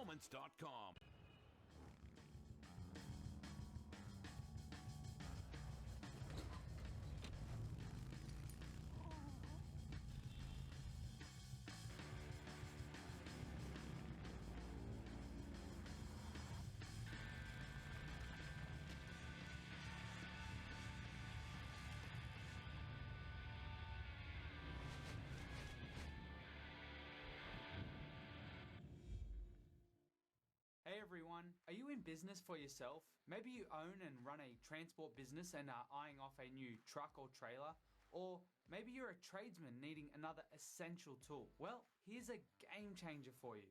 Check out Credit One Equipment Finance. They are Australia's top choice for financing for good reason. Whether it's transport, construction, farming, or any trade, Credit One Equipment Finance is perfect for your business. No matter your industry or equipment needs, Credit One Equipment Finance is your go-to solution. They understand that growing your business means having the right equipment and tools, which often requires substantial investment. With Credit One's diverse finance options, you can acquire your excavator, van, truck, crane, or whatever your job demands. But hey, don't just take my word for it. Check out over 1,800 glowing 5-star reviews on Google. That's right, 1,800 and counting. For competitive rates and solutions that beat the banks and for lightning fast loan approvals, visit www.creditoneequipmentfinance.com.au or click the link in the video description below. Empower your business today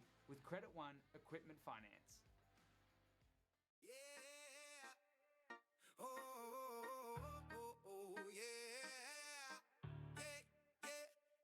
We feel that pulse in the engine boom. Brisbane showgrounds, hear the crowd go zoom. Performance pulse, heart racing all day long. Revving up the culture, this is our song. Drop the clutch, light the flame. We rolling deep, JDM muscle cars, drifters on the street. Halls packed tight, horsepower insane. Performance pulse on the map, we own this lane. Dynos hitting hard, see the torque go wild. Chops, builds, custom rides, every dream compiled. From classics to mods, bikes and 4x4. Fans lit up with energy, always wanted more. DJ on the decks, beat banging heavy. Crowd moving, feet grooving, vibe keep steady. From sunset cruising to the midday blast. Performance pulse, we built to last. We feel that pulse. Heavy Duty magazine is the proud sponsor of Sydney Dragway Street Bike. Editor Mick Withers is a long-time racer and supporter of this entry-level bracket. Heavy Duty is Australia's #1 Harley-Davidson magazine, with road tests of new Harleys, features on wild customs and tech articles from riders with grease under their fingernails.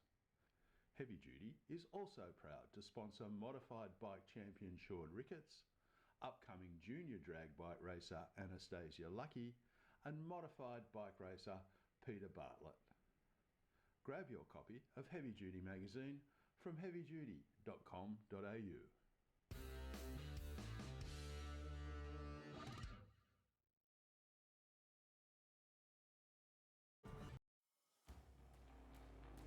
You can spot them from a mile away. The ones who run Mickeys. They don't blend in. They don't back down. They build bigger. They drive harder. They win. Mickey Thompson isn't for everyone. It's for those who refuse to follow and choose to lead. Running Mickeys means something. It means you're part of a movement. Builders, racers, rebels. People who defy limits. Who set trends, not follow them. Who don't ask for permission. You want grip? You want guts? You want glory? Then you want Mickeys. Because if you're not running Mickeys, you're missing out on the most iconic name in tires and wheels. Born from American ingenuity, still American owned. Built for those who blaze their own trail. Mickey Thompson, for the bold, for the winners, for the ones who forge their own legacy.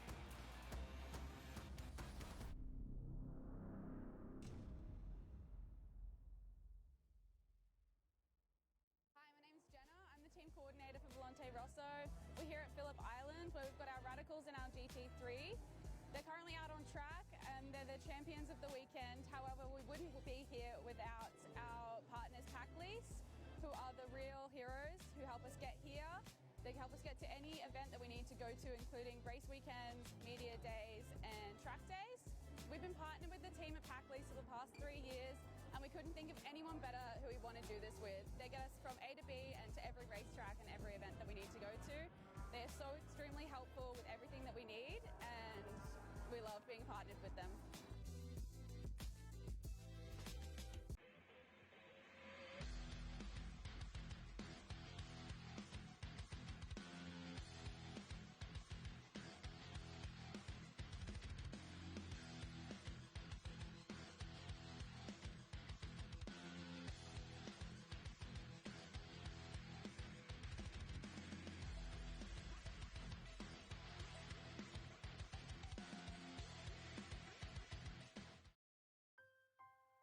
We've always had a few cars.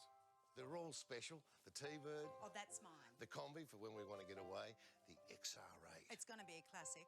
They're all insured with Shannon's, We've also got Shannon's home and contents cover. which helps protect our automotive collectibles, tools and memorabilia in the home and garage. If you're motoring enthusiasts like us, it's got to be Shannon's. Shannon's, insurance for motoring enthusiasts. Call 13 46 46 for a quote.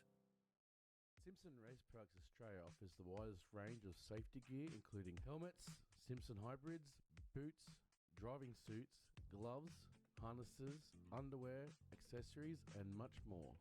Whether you're on the drag strip, circuit, or off-road, Simpson Race Products Australia has all the gear to keep you protected. Built to protect every race, every track, every lap. Simpson Racing Products Australia. For more information or to get some of the best safety equipment in Australia, send an email to sales@simpsonraceproducts.com.au or contact them directly on 0407 108 103 or 02 9545 6662.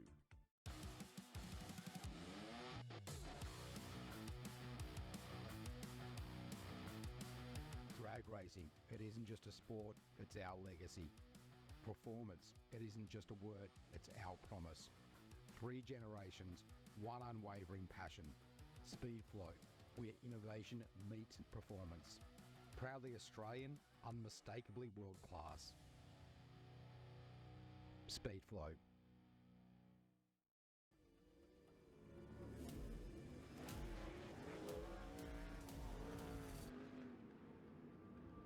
I have this incredible drive to succeed.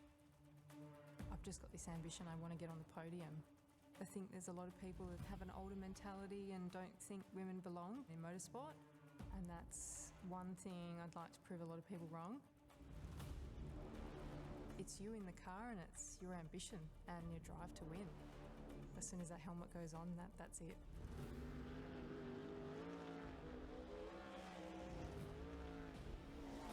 I'm Brooke Newson. I'm a sprint car and outlaw kart driver.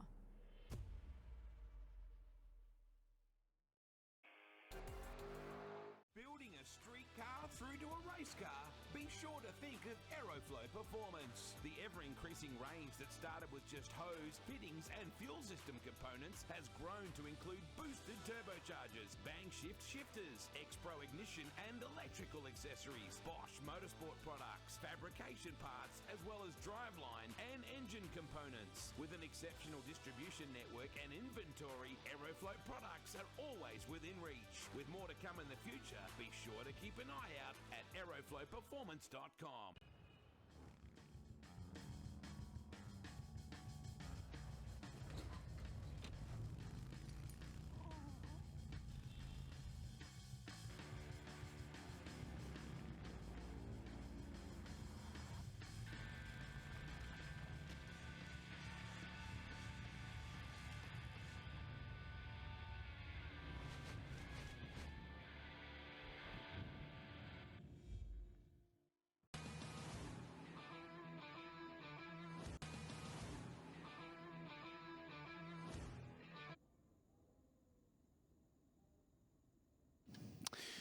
All right, ladies and gentlemen, I think if anyone's still watching down there in the crowd, that we were waiting for a instruction from the meeting director, but I think the fact that the start line's packed up tells us the decision's been made. Unfortunately, getting that car out of the sand trap was taking a little bit longer than what we would have liked. We have actually got it out now, but yes, we're scheduled to finish at 10 o'clock, and it's 10 o'clock pretty much on the dot right now. Got 1 minute to go. We got 1 minute to go, so we'll feel and say goodbye to everybody.